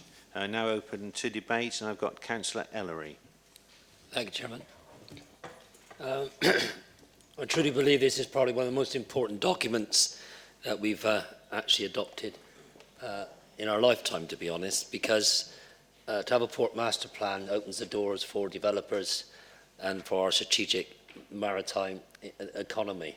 I do believe, and I quite endorse what the Chairman has just said of the Harbour Authority. Without this, people don't know where we're going. They don't know what we want. And with the amount of intensive consultations that we had, it proved that the way forward, we know, is supported by the Bay. So I'd like to endorse what the Chairman said, and as amended, because as you all know, the MCA, the MCZ was agreed last week. And obviously, we have to have that amendment in to allow the flexibility to make our amendments as and when the MCZ comes in. Thank you, Chairman. Thank you, Councillor Ellery. Councillor Lewis. Thank you very much, Mr. Chairman. As one of the younger members of this council, and with two young children, and what a wonderful summer we had with glorious sunshine, I do spend more time probably than other councillors down on the beach taking advantage of the great facilities we have here in Torbay. Perhaps Councillor Hernandez is in a similar situation. She's got a young daughter. But I welcome the master plan, but I'd like to give some priorities. And Goodrington, I think Goodrington could be the key resort in Devon. In fact, if not out of the whole country. I would go further, Mr. Mayor, but we don't have trips to the moon quite yet. But I would say that Goodrington could be, but it needs work done to it. And I think, a number of councils have put it off and put it off. I think I would ask the chairman of the Harbour Committee to try and make this a priority. We could have a glorious indoor slide area, water slide area, like Centre Parks. We could have some modern hotels down there on the car parks. I think we really must look at it and move forward. There's a population of 600,000-700,000 in Devon. If you just get a few of those coming into the bay when we have good weather or bad weather, if it's indoor, then they will spend money in the bay. And on Broadsands, I welcome on page 78, where it says further development in Broadsands, with my hat on as health and well-being. I really would like to see that as an area of sailing excellency. I think that we're so lucky here, having the sea. I was brought up in London, where the sea was quite a few miles away, so I never got actually to learn how to sail. But I would like to see all our children, and for the schools to be encouraged to take the children down and teach them to sail. And what better place than Broadsands to be able to do that? But both these items, when I got on the council in 2007, we were talking about it then. I would ask the chairman of Harbours and the committee to really try and fire ahead and get these projects done, because I think they can transform Torbay. We should be the leading light as a seaside resort. And I think those are two of the areas, Goodrington and Broadsands, can make that come true. So thank you, Mr. Chairman. I will be supporting this, but I think we ought to have the priorities going forward, and let's get going. I don't want to be here another 4 years' time without those developments having taken place. Thank you. Thank you, Councillor Lewis. Thank you for your visionary input. Councillor Stockman. Well, coming from the top port in England, I'm really pleased to support this. And I note that a lot of the proposals around the Brixham Harbour are some things that we've been waiting for a long time. The half-tide sill will make a terrific difference to the inner harbour, creating a cafe sort of environment for around there. Sad to see the Coast Guard building going because the Coast Guard station has been closed, but pleased that a community bid is going to be made for that building. And as we move forward, you know, to see the fishing industry supported, recognising the wealth that it brings to the bay, is a really important thing to do. So I'm fully supportive of this document. Thank you, Councillor Stockman. We seem to have agreement on this, so I've got Councillor Cowell, Mr Mayor, Councillor Davis, Councillor Darling and Councillor Jenny Faulkner. After that, I'll be drawing a line under this debate. So, Councillor Cowell. Thank you, Chair. It's incredible that so much harmony has broken out in Torbay Council, and let's welcome it even further into the future. I welcome this document, as does everybody else. I think it's good that we've actually got a strategic vision and a plan, if I'm allowed to use the vision word, because it's important to send out those signals to potential investors and developers, and to show that what it is we want to map out for our maritime economy in Torbay. I think it's also very useful because it helps to inform the emerging local and neighbourhood plans. And I know in particular in Torquay we have particular issues around the harbour area with the nighttime economy. And I would hope that we can find the resources to be able to do a nighttime economy study to actually see how we can actually change the evening economy there for the better. To make it much more inclusive. And I think £25,000 as the estimated cost would be money well spent in terms of investing for the next 20 years. There are one or two proposals that I'm a little bit reticent about, such as a deep water berth, because it looks a little bit like a third harbour, but you know, you can't have everything. But one of the key things we need to find as a priority is to try and find the way of developing the northern arm in Brixham. It's been talked about for as long as I can remember, probably not quite as long as Mike Morey been out of short trousers, but you know, it's something that would really help continue to stimulate the growth of the Brixham economy. But one question to the Chairman of Harbours, she will be undoubtedly aware of recent proposals for some innovative ideas and suggestions for Torquay Inner Harbour. Can you confirm that these suggestions will not form as a part of an amendment to the master plan in the coming weeks and months? Thank you. Thank you, Councillor Cowell. Mr Mayor. Did you wish to speak, Mr Mayor? Apologise, Chairman. No.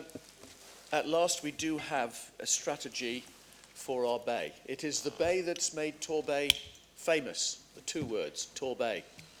And it has such a cultural significance. It's had a substantial effect on the defence of our nation and still continues to play a part in that. It is a major support for the fishing industry. We've seen the growth in that. So it has so many good things in it, and it shows the potential further development which will support our economy. So I welcome the report. I think it's a foundation for the future. We've added in 2.13, which is the consultation with regard to the marine conservation zones, which the government has just confirmed in the last few days. So it is a way forward that we can now be proud of. It brings the three towns together with a maritime plan. We have the best natural bay in Western Europe. We're proud of it. We now have an opportunity for it to have a much greater cultural effect and an economic effect on our bay. Thank you, Mr Mayor. Councillor Davies. Thank you. I just want to say thank you for the proposals for Paynton Harbour. It's an area I love, and the little cove that's just round the corner from the harbour, Ferry Cove, is where my children used to play when they were little. It has been difficult recently because of the crab processing factory for parents with small children to go there. What I want reassurance of is when is the relocation of the factory. I understand it was to be the end of this year, but we're now in December. I just want reassurance, but thank you. Thank you for what you're offering, Peyton. Thank you, Councillor Davies. Councillor Darling. Thank you, Mr. Chairman. And like we've heard earlier on, yep, 95% there is the odd donkey there, but I think its legs are very ropey, the one as far as the deep water berth, because I'm not sure if the business case will ever stack up for it, but the rest of it, very welcome indeed. The element that I feel is very much disappointing is the old, what if the harbour master went under, rather than a bus, let's say a ferry. You know, the culture that he has is actually engaging our community and allowing, you know, Sea Scouts, Sea Cadets and others to use, and you know, rowing clubs, etc., to use the harbour facilities at a friend rate and having a positive attitude towards those organisations. If the culture changed to a much more commercially sharp and offensive approach due to him moving on or whatever, then this Port Master Plan doesn't cater for that positive community engagement, and I do fear that it will become just purely the playground for the rich rather than you know, the open facility that it is for our communities, as I'm sure most if not all councils would wish it to be. So I'm disappointed that that is not included within this. I have raised it previously. I would be grateful if we could perhaps hear from the chairman of the Harbours Committee how, you know, perhaps an addendum could be developed as to how positive engagement could be made with our local communities to ensure that they continue to be the harbours that we all know and love. Thank you. Thank you, Councillor Darling. Councillor Jenny Faulkner. Thank you. I'm either being told to turn it on or turn it off. Could I say to Councillor Lewis, I too come from just outside of London. Being a little older than you, I can assure you that if I can at my age learn to swim, you at your age, such tender age, can learn to sail. There are plenty of schools about. Apart from that, I'd like to just reiterate actually what most people have said. This is a wonderful plan. It's been worked on for a long time. It dovetails into every other plan that the council is doing.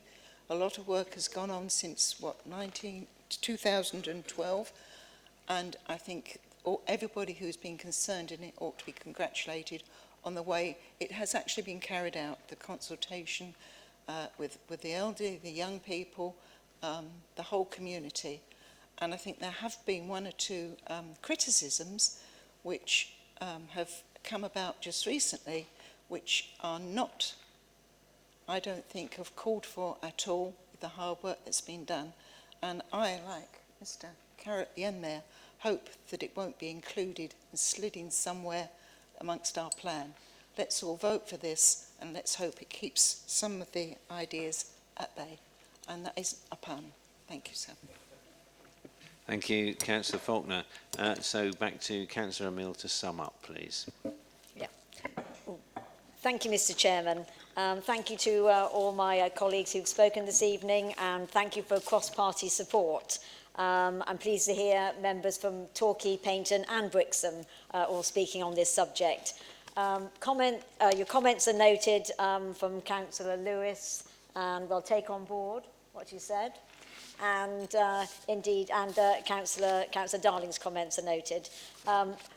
Answering Councillor Bobby Davis's question, I am aware that the crab factory, it's in accordance with the timescale, and they have agreed, and it will be by the end of December, as was the original proposal. And I think Councillor Cowell is the only other person to reply to. I can assure you that there are no future discussions on this subject with regard to the Port Master Plan. And like his article in the paper, I too like to see boats in the harbour. Thank you, and I'd like to move to the vote if that's possible. I think we can manage that, Councillor Emile. All right then, we now move to the vote. All those in favour?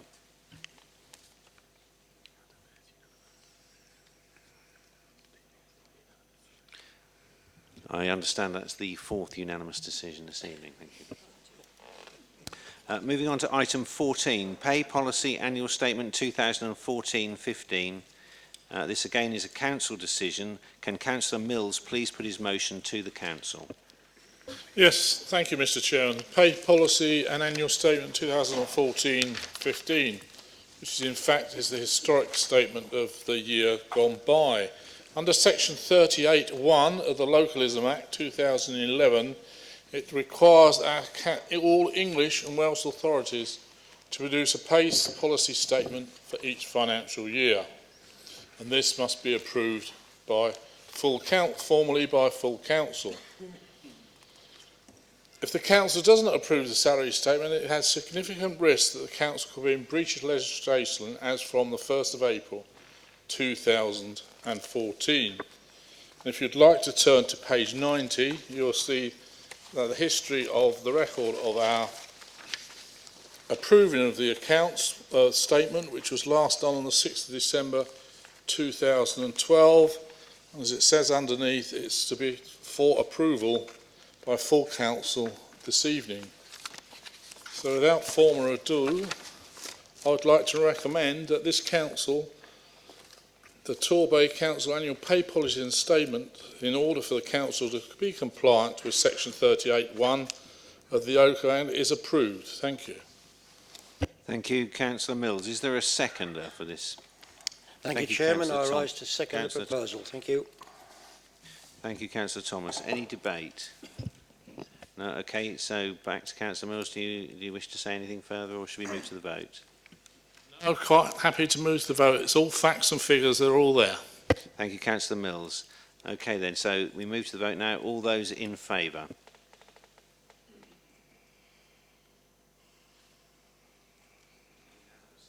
Unanimous again.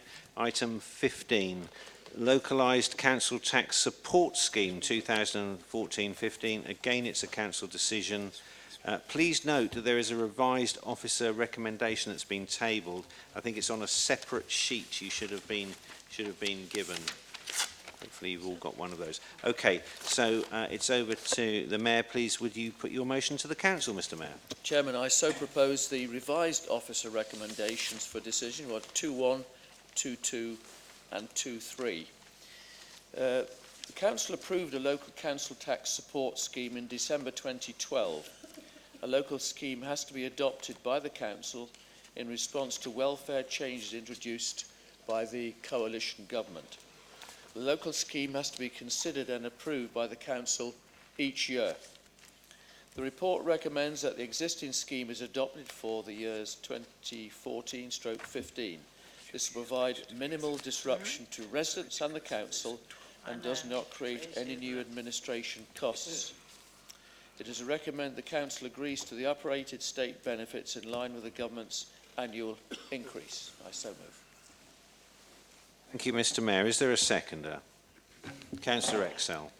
Thank you, Chairman. I rise to second this motion and support the revised recommendation. Thank you. Debate. Councillor Pountney. Thank you, Chair. This policy was introduced about a year ago, as the Mayor says, and was totally rejected by the Liberal Democrat group at that time. As Councillor James has already said, the Council is now in the position of taking to court some of the neediest and most disadvantaged members of our community. I can tell you, Councillor James, it's about 1,100 is the figure that the Mayor didn't have. It's going to be a great Christmas for them. Yesterday afternoon, I received an email giving me details of Appendix 4, which is mentioned in the revised recommendations. This document is 140 pages and was released about 24 hours ago before the Tory group bring this to the Council. This is unacceptable. How can we get through a document of that size in such a short space of time? The revision also says that the Executive Head of Finance and the Executive Lead of Finance will have the authority to make further adjustments as they see fit. So we are asked to, in effect, sign a blank authority for them to do just as they like. There is some small advantage for these people on benefits, albeit we have just slightly lengthened the hangman's rope, and we were going to abstain. But the amendments and lack of transparency make this impossible, and we shall vote against it. Thank you, Chair. Thank you, Councillor Patney. Councillor James.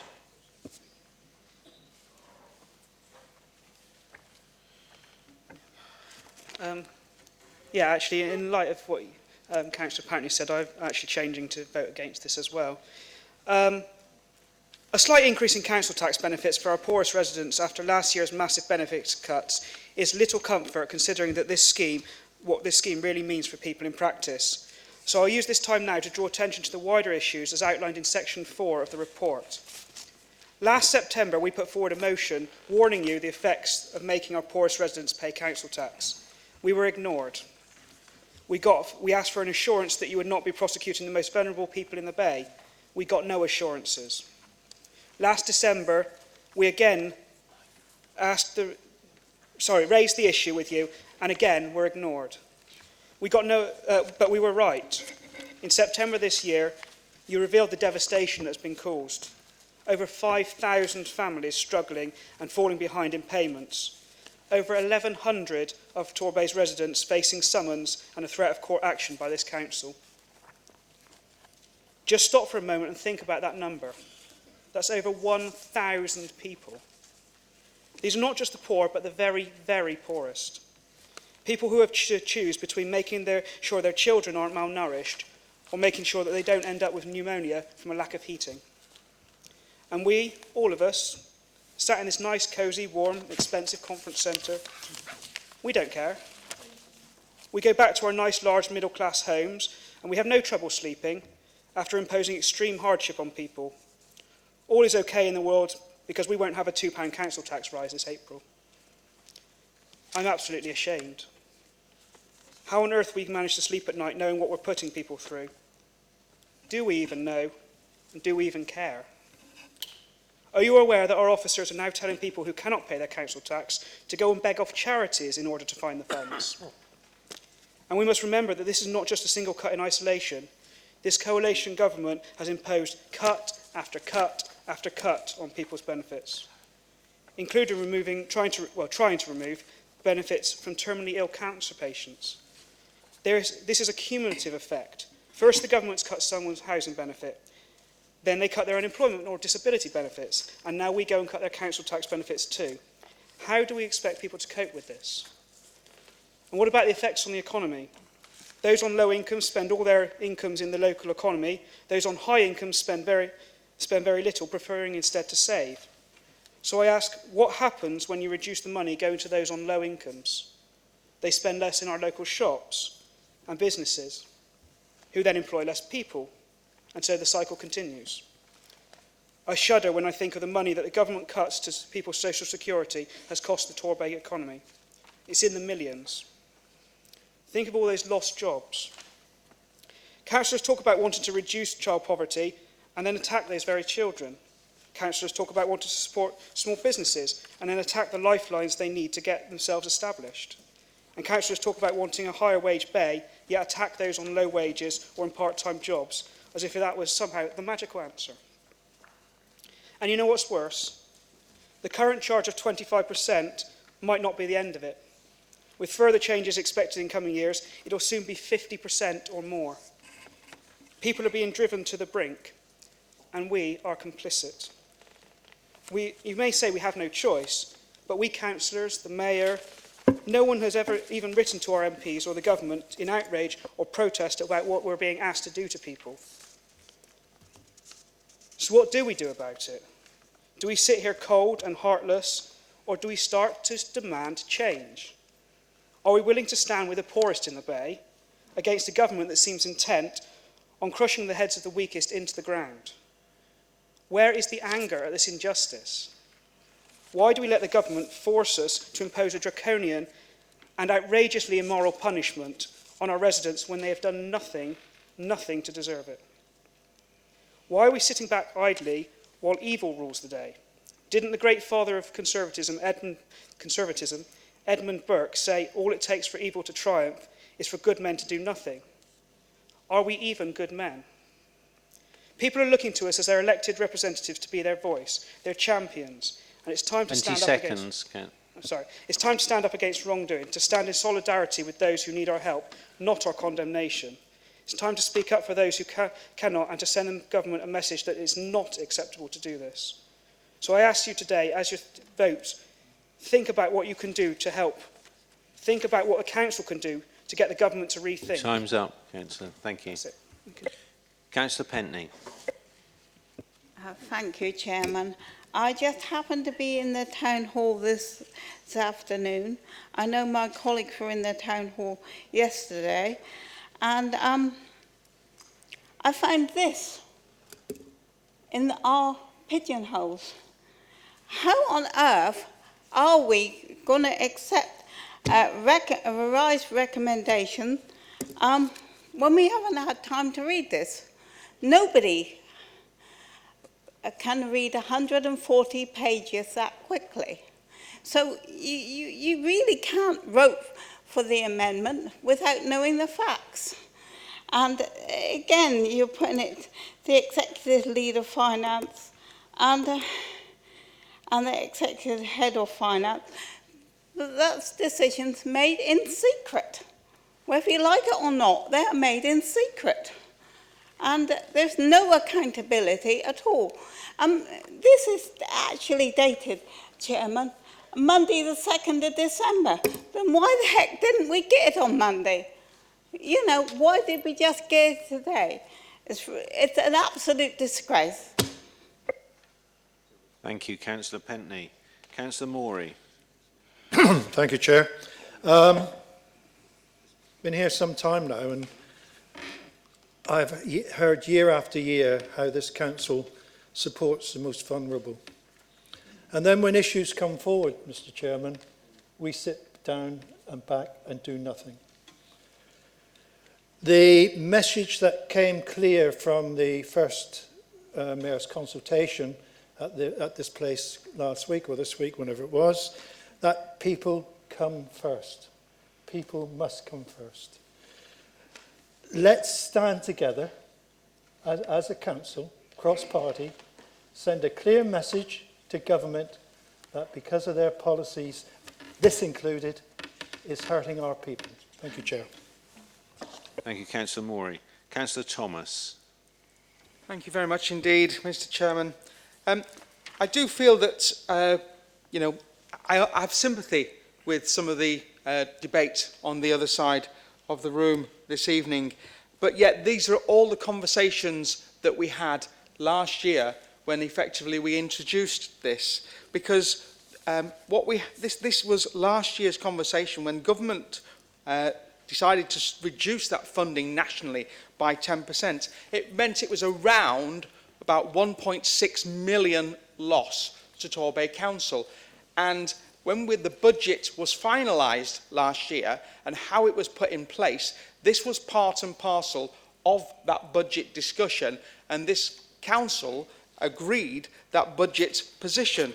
Now, what we're looking to do, we have been advised, you'll see on page 91 from DCLG, that if this council, or if a council doesn't agree its local scheme for 14-15 by the end of January, then the council's own scheme for 13-14 becomes the new default scheme for the financial year 14-15. But what does that mean? It means that the working age households receiving state benefits would have their income increased through the annual government operating. However, the components used to calculate council tax would remain unchanged, and this would result in council tax support for working age households that receive state benefits being lost. They would be in a worse off position if we don't actually approve what we have in front of us. So, you know, once again, I stand here as an elected member who didn't stand in, 2007, 2011 to make huge cuts. However, these cuts are here on my watch, if you want to call it. I have a responsibility, as we all do, to somehow make the budget stack up, do the best we can for the people that we represent. And indeed, if I didn't have to vote for this tonight, I'd absolutely be there saying, great, we won't vote for this. But how do we find another 1.6 million that's already in the base from last year and put the people in a worse position than we currently had. Now, I know you're shaking your heads opposite. I don't expect you to do anything different, Councillor, because that was the position. I haven't mentioned your name. And that was the position that you took last year. And, you know, I appreciate the position, but it's the same, you know, you're using a similar argument from last year when we have moved on. So it's, you know, it's not the greatest place to be, you know, but we have to do what we can do with the money and the limitations that we currently, this is our hand, and we have to work the best we can with the hand that we've got. Thank you, Councillor Thomas. Councillor Darling. Thank you, and I personally hoped the coalition wouldn't last until this was implemented. Sadly, I was wrong, because this is just a complete nightmare for some of the most vulnerable. Now, we've heard the pleading from the administration. We don't like it either.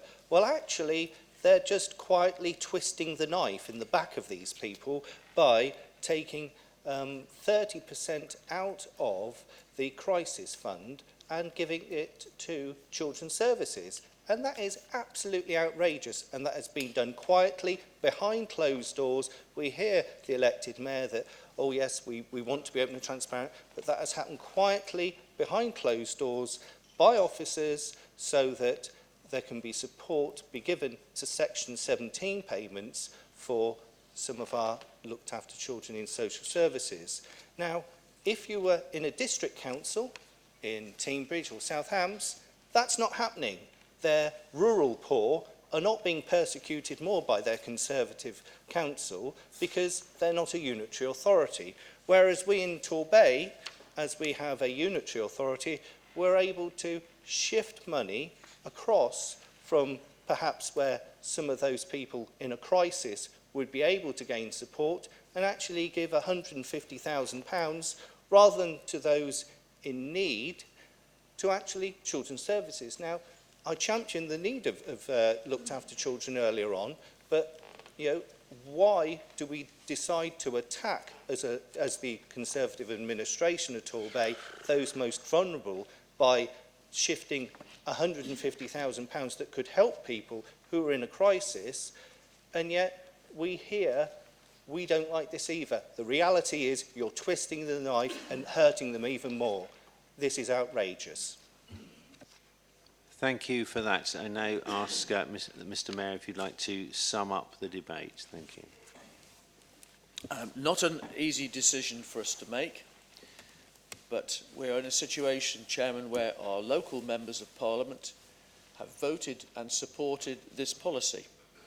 And it's there because of the inherited debt this nation has from the previous administration at Westminster. So we have little choice. The date by which we have to approve this is the 31st of January, and we don't, as far as I'm aware, have a council meeting between now and then. So this is the reason it's on the agenda today. I get a lot of comments from people who are paying 100% council tax, who feel that there should be some contribution by those that haven't paid any for many years. These are the comments I have from local people who are hard-working but also are finding it difficult to pay their council tax. It is not an easy one, but it seems to me that where we have had the 10% cut by government, which I say our local MPs have supported, we'd have little choice but to come up with a scheme that is protective and raises the changes that are necessary through inflation from one year to the next. What is going to help families out of poverty is our economic policies in terms of jobs. Jobs are our number one priorities, where we feel the future lies in prosperity and lifting families out of poverty. We need to give them those opportunities which are now becoming available. At the present time, we have a number of major building companies wanting to build houses in the Bay and South Devon. They don't have the plasterers, the carpenters, the plumbers, the roofers to actually build them. And they're considering advertising in Eastern Europe to fill those jobs.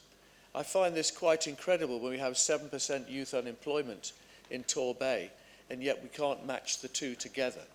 These are the ways that we can encourage local employers and PLC employers to use local apprentices, local young people, and get them into jobs and get their families out of poverty. That is the way forward. Whoever wins the next general election will have the same responsibilities in terms of budgetary reductions till 2019. Nothing is going to change till then. So we have to work together to create an economy which provides prosperity and lifts families and lots of people out of the poverty they have at the moment. That, to me, is the way forward. Thank you, Mr. Mayor. So we now move to the vote. All those in favour?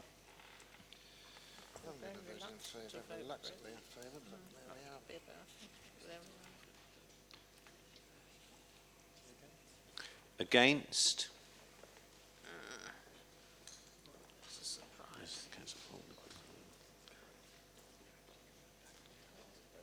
Okay, thank you. That means that the vote is carried. Thank you. Moving on to agenda item 16, Council Tax Base Report. Again, this is a Council decision. Can the Mayor please put his motion to the Council? I so move, Chairman. The Council Tax Base Report is a technical report which must be approved by the Council as it is a statutory requirement in law. Officers cannot start to calculate the tax base until the relevant date is reached, which is on the 30th of November each year. See, this is another situation where there has to be a fairly quick decision because it's the way in which the government is working. It wants a quick response from us.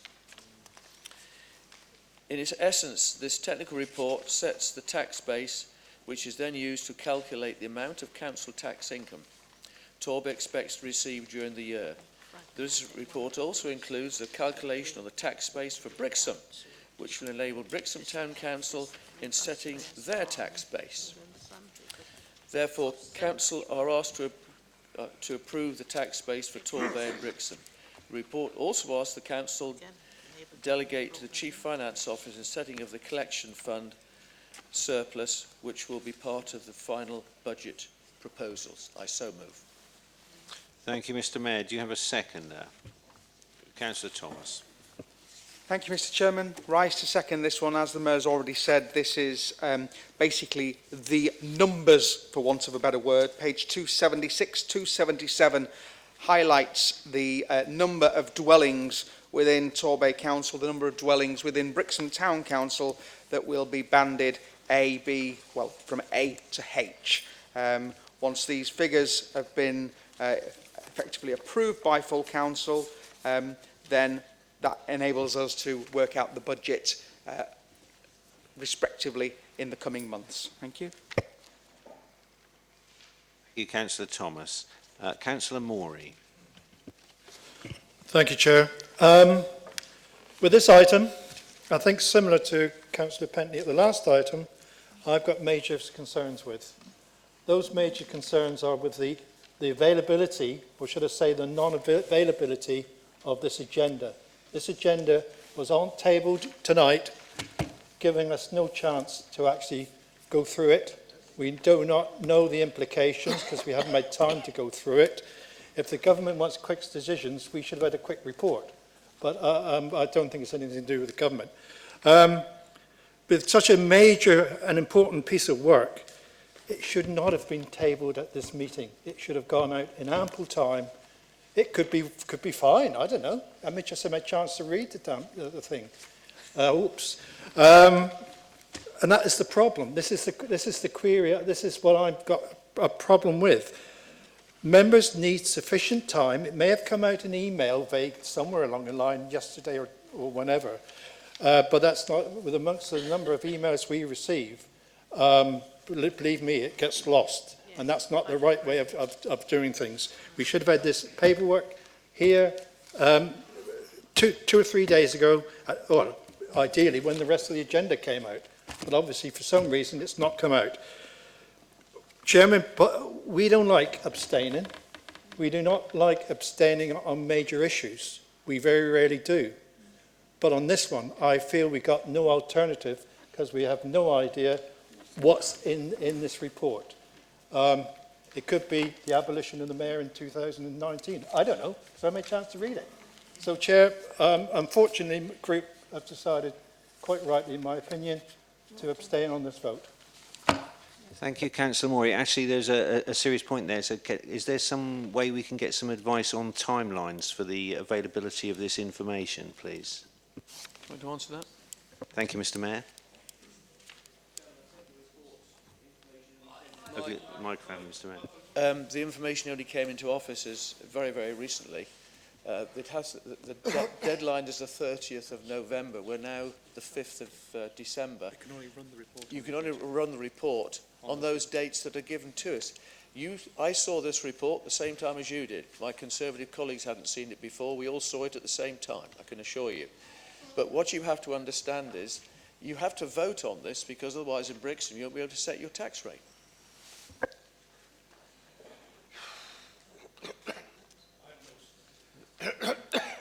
Thank you. I'm still a bit unsure as to the timeline, but okay. Is there any more debate, please? Councillor Davies. Thank you. I just want to say, why can't we have another meeting in January? A short meeting to actually discuss these things that we haven't had the paperwork for. It feels really important that we have the time to deliberate and to read these reports properly. So why not another meeting? It can be short, but we should do it. Thank you, Councillor Davies. So it's back to the Mayor to sum up. Chairman, I share the concerns of all members. I think we all have the same concerns about this issue. But remember, it's a technical report. It's not a major change in any policy. It enables the officers to actually do the job that they're instructed to do. So I wouldn't attach too much importance to it from a strategic point of view. The timescale is set by government, not by us. The only way you could make a change is to delay this council meeting to later in the month, if you wanted to do that. That's something for us to consider at another time. But you've got to look at some of the other reports that are necessary. There are deadlines that are also in the opposite direction.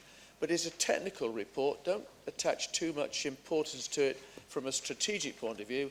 It's part of the work that has to be undertaken by officers to enable them to get our rates settled, and the same in Brixham as well. And I urge you to support it. Thank you, Mr. Mayor. So we move to the vote. All those in favour?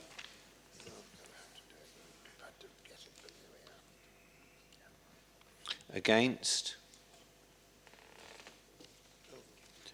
That's it. Abstentions? And that vote's carried. Thank you. Moving on to item 17, Revenue Budget Monitoring Quarter 2. The report is for noting and no vote is necessary. The views of the Overview and Scrutiny Board were circulated on the 4th of December 2013 and have been referred to the Mayor for him to respond accordingly. Thank you. Item 18, Capital Investment Plan Update. This is another Council decision. Can the Mayor please put his motion to the Council? Item 18, I so move, Chairman. I do apologise, but on the last item, did you want me to give a response? Or? That won't be necessary, Mr. Mayor, not within the Council meeting, no. Thank you. This report provides the latest position for the Council's capital investment plan with its investment in new and existing assets. Members of the Council receive regular budget monitoring reports on the Council's capital investment plan throughout the year. The Council's 4-year capital investment plan is updated each quarter through this year. This report is the monitoring report for the second quarter and includes variations arising in this quarter. Members are asked to note the latest position on the Council's capital expenditure and funding for 13-14, approve $515,000 to invest in energy-saving measures in street lighting, funded from prudential borrowing to be repaid from the future savings in energy and maintenance costs. Approve the revision to the capital investment plan and its funding as outlined in paragraph 4.7 of this report. If Council approves these recommendations, the overall funding position of the 4-year capital investment budget of 63.1 million covering the period 2013-14 to 16-17 is in balance, with 5.4 million of capital income from capital receipts and capital contributions required over the lifetime of the capital investment plan. I so move. Thank you, Mr. Mayor. Do you have a seconder? Councillor Thomas. Happy to second this and reserve my right. Councillor Darling. Thank you, Mr. Chairman. And I'd particularly like to welcome the energy saving even rather than safety measures. It is something that in national government the Liberal Democrats have harried the Tories on keeping to those, and I'm pleased that that is a significant item there for a positive outcome out of this capital plan. However, the light and pleasantness might end. There are some really good items on this, as aforementioned, but equally there's some bits that we would have misgivings on. One area that I've got a particular concern, as usual, is slippage. Slippage is not only failing to deliver the project to our community on time, services that are needed, new facilities that are needed, but it's also failing to actually invest our community in the employment and work opportunities for our community. So again, we've had that problem. So I have difficulty being able to support this, even though there are a number of items, and I would encourage members to abstain on this item, because it's not their finest day as far as the outcome of actually delivering the goods for our community in this capital plan. Thank you, Chairman. Thank you, Councillor Darling. I have not seen anyone else wishing to speak, so I'll go back to the Mayor to sum up. Chairman, I announced at the beginning of this meeting a number of projects where we'd had tenders in, successful tenders in, and they are reported in here in the capital programme. This year we are spending £24 million. That's a significant sum of money in improvements to schools. You'll see the list. This morning I was down at Meadford. We're starting the demolition of the old beach huts, and we're building 160 new ones. So the capital programme is alive. It is repairing and replacing some of the old structures we have. There are extension to our schools. It's a vibrant capital programme, and yes, in some areas there will be slippage, but it tends to be not that significant.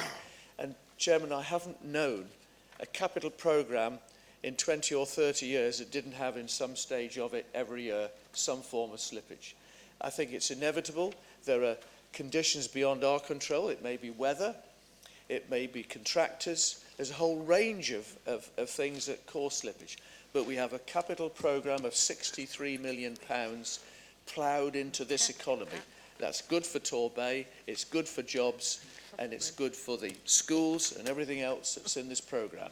And I ask you to support it this evening. Thank you, Mr. Mayor. So we move to the votes. All those in favour?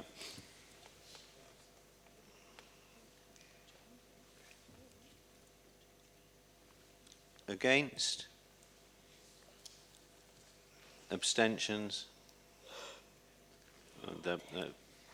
The item is carried. Moving on to item 19, statutory officer appointment of a monitoring officer. I understand you've declared an interest already. Okay. Can Councillor Mills please put his motion to the council? Yes, thank you, Mr. Chairman. Before I do my motion, we've already thanked Anthony for all his work and services during the time he's been with us, but can I personally thank you, Anthony, for guiding me on the straight and narrow, especially when I was chair of the council. Thank you very much for all that you've done for me personally. As we are all aware, it's a statutory duty of us that we have an appointment of a monitoring officer, and I propose that we confirm the appointment of Anne-Marie Bond as our monitoring officer from the 2nd of January 2014. Thank you. You have a seconder? Councillor Darling. Yes, I rise to second, and I think that it's, I strongly believe that we're looking at the handing of the baton from one member of the A team to another member of the A team. Yeah. You know, I can only have respect for both the professionalism and advice from both of these officers. Thank you, Mr. Chairman. Thank you, Councillor Darling. Councillor Morey. Likewise, Chairman. Obviously, I'd like to thank Anthony Butler for the work he's carried out. I thought hoping we were giving him more stick on his last meeting, but obviously that fell by the board. But having said that, I got every seriously, thanks a lot, Anthony. And I got more confidence as well. Sorry, I shouldn't say more confidence. As much confidence. Well, perhaps it is more confidence in Anne-Marie. So I'd support this. Thank you, Councillor Morey. Any more debate? No, thank you. So, Councillor Mills, would you like to sum up? Yes, just quickly, I congratulate Alan Anthony. It's the first time I've seen Councillor Morey lost words earlier in the meeting. Thank you, Councillor Mills. So we now move to the vote. All those in favour? And unanimous again. Thank you. So just finally now, item 20, Standing Order D15 in relation to overview and scrutiny calling an urgency. This is an item for reference. The report is for noting and no vote is necessary. Thank you very much for your attendance this evening.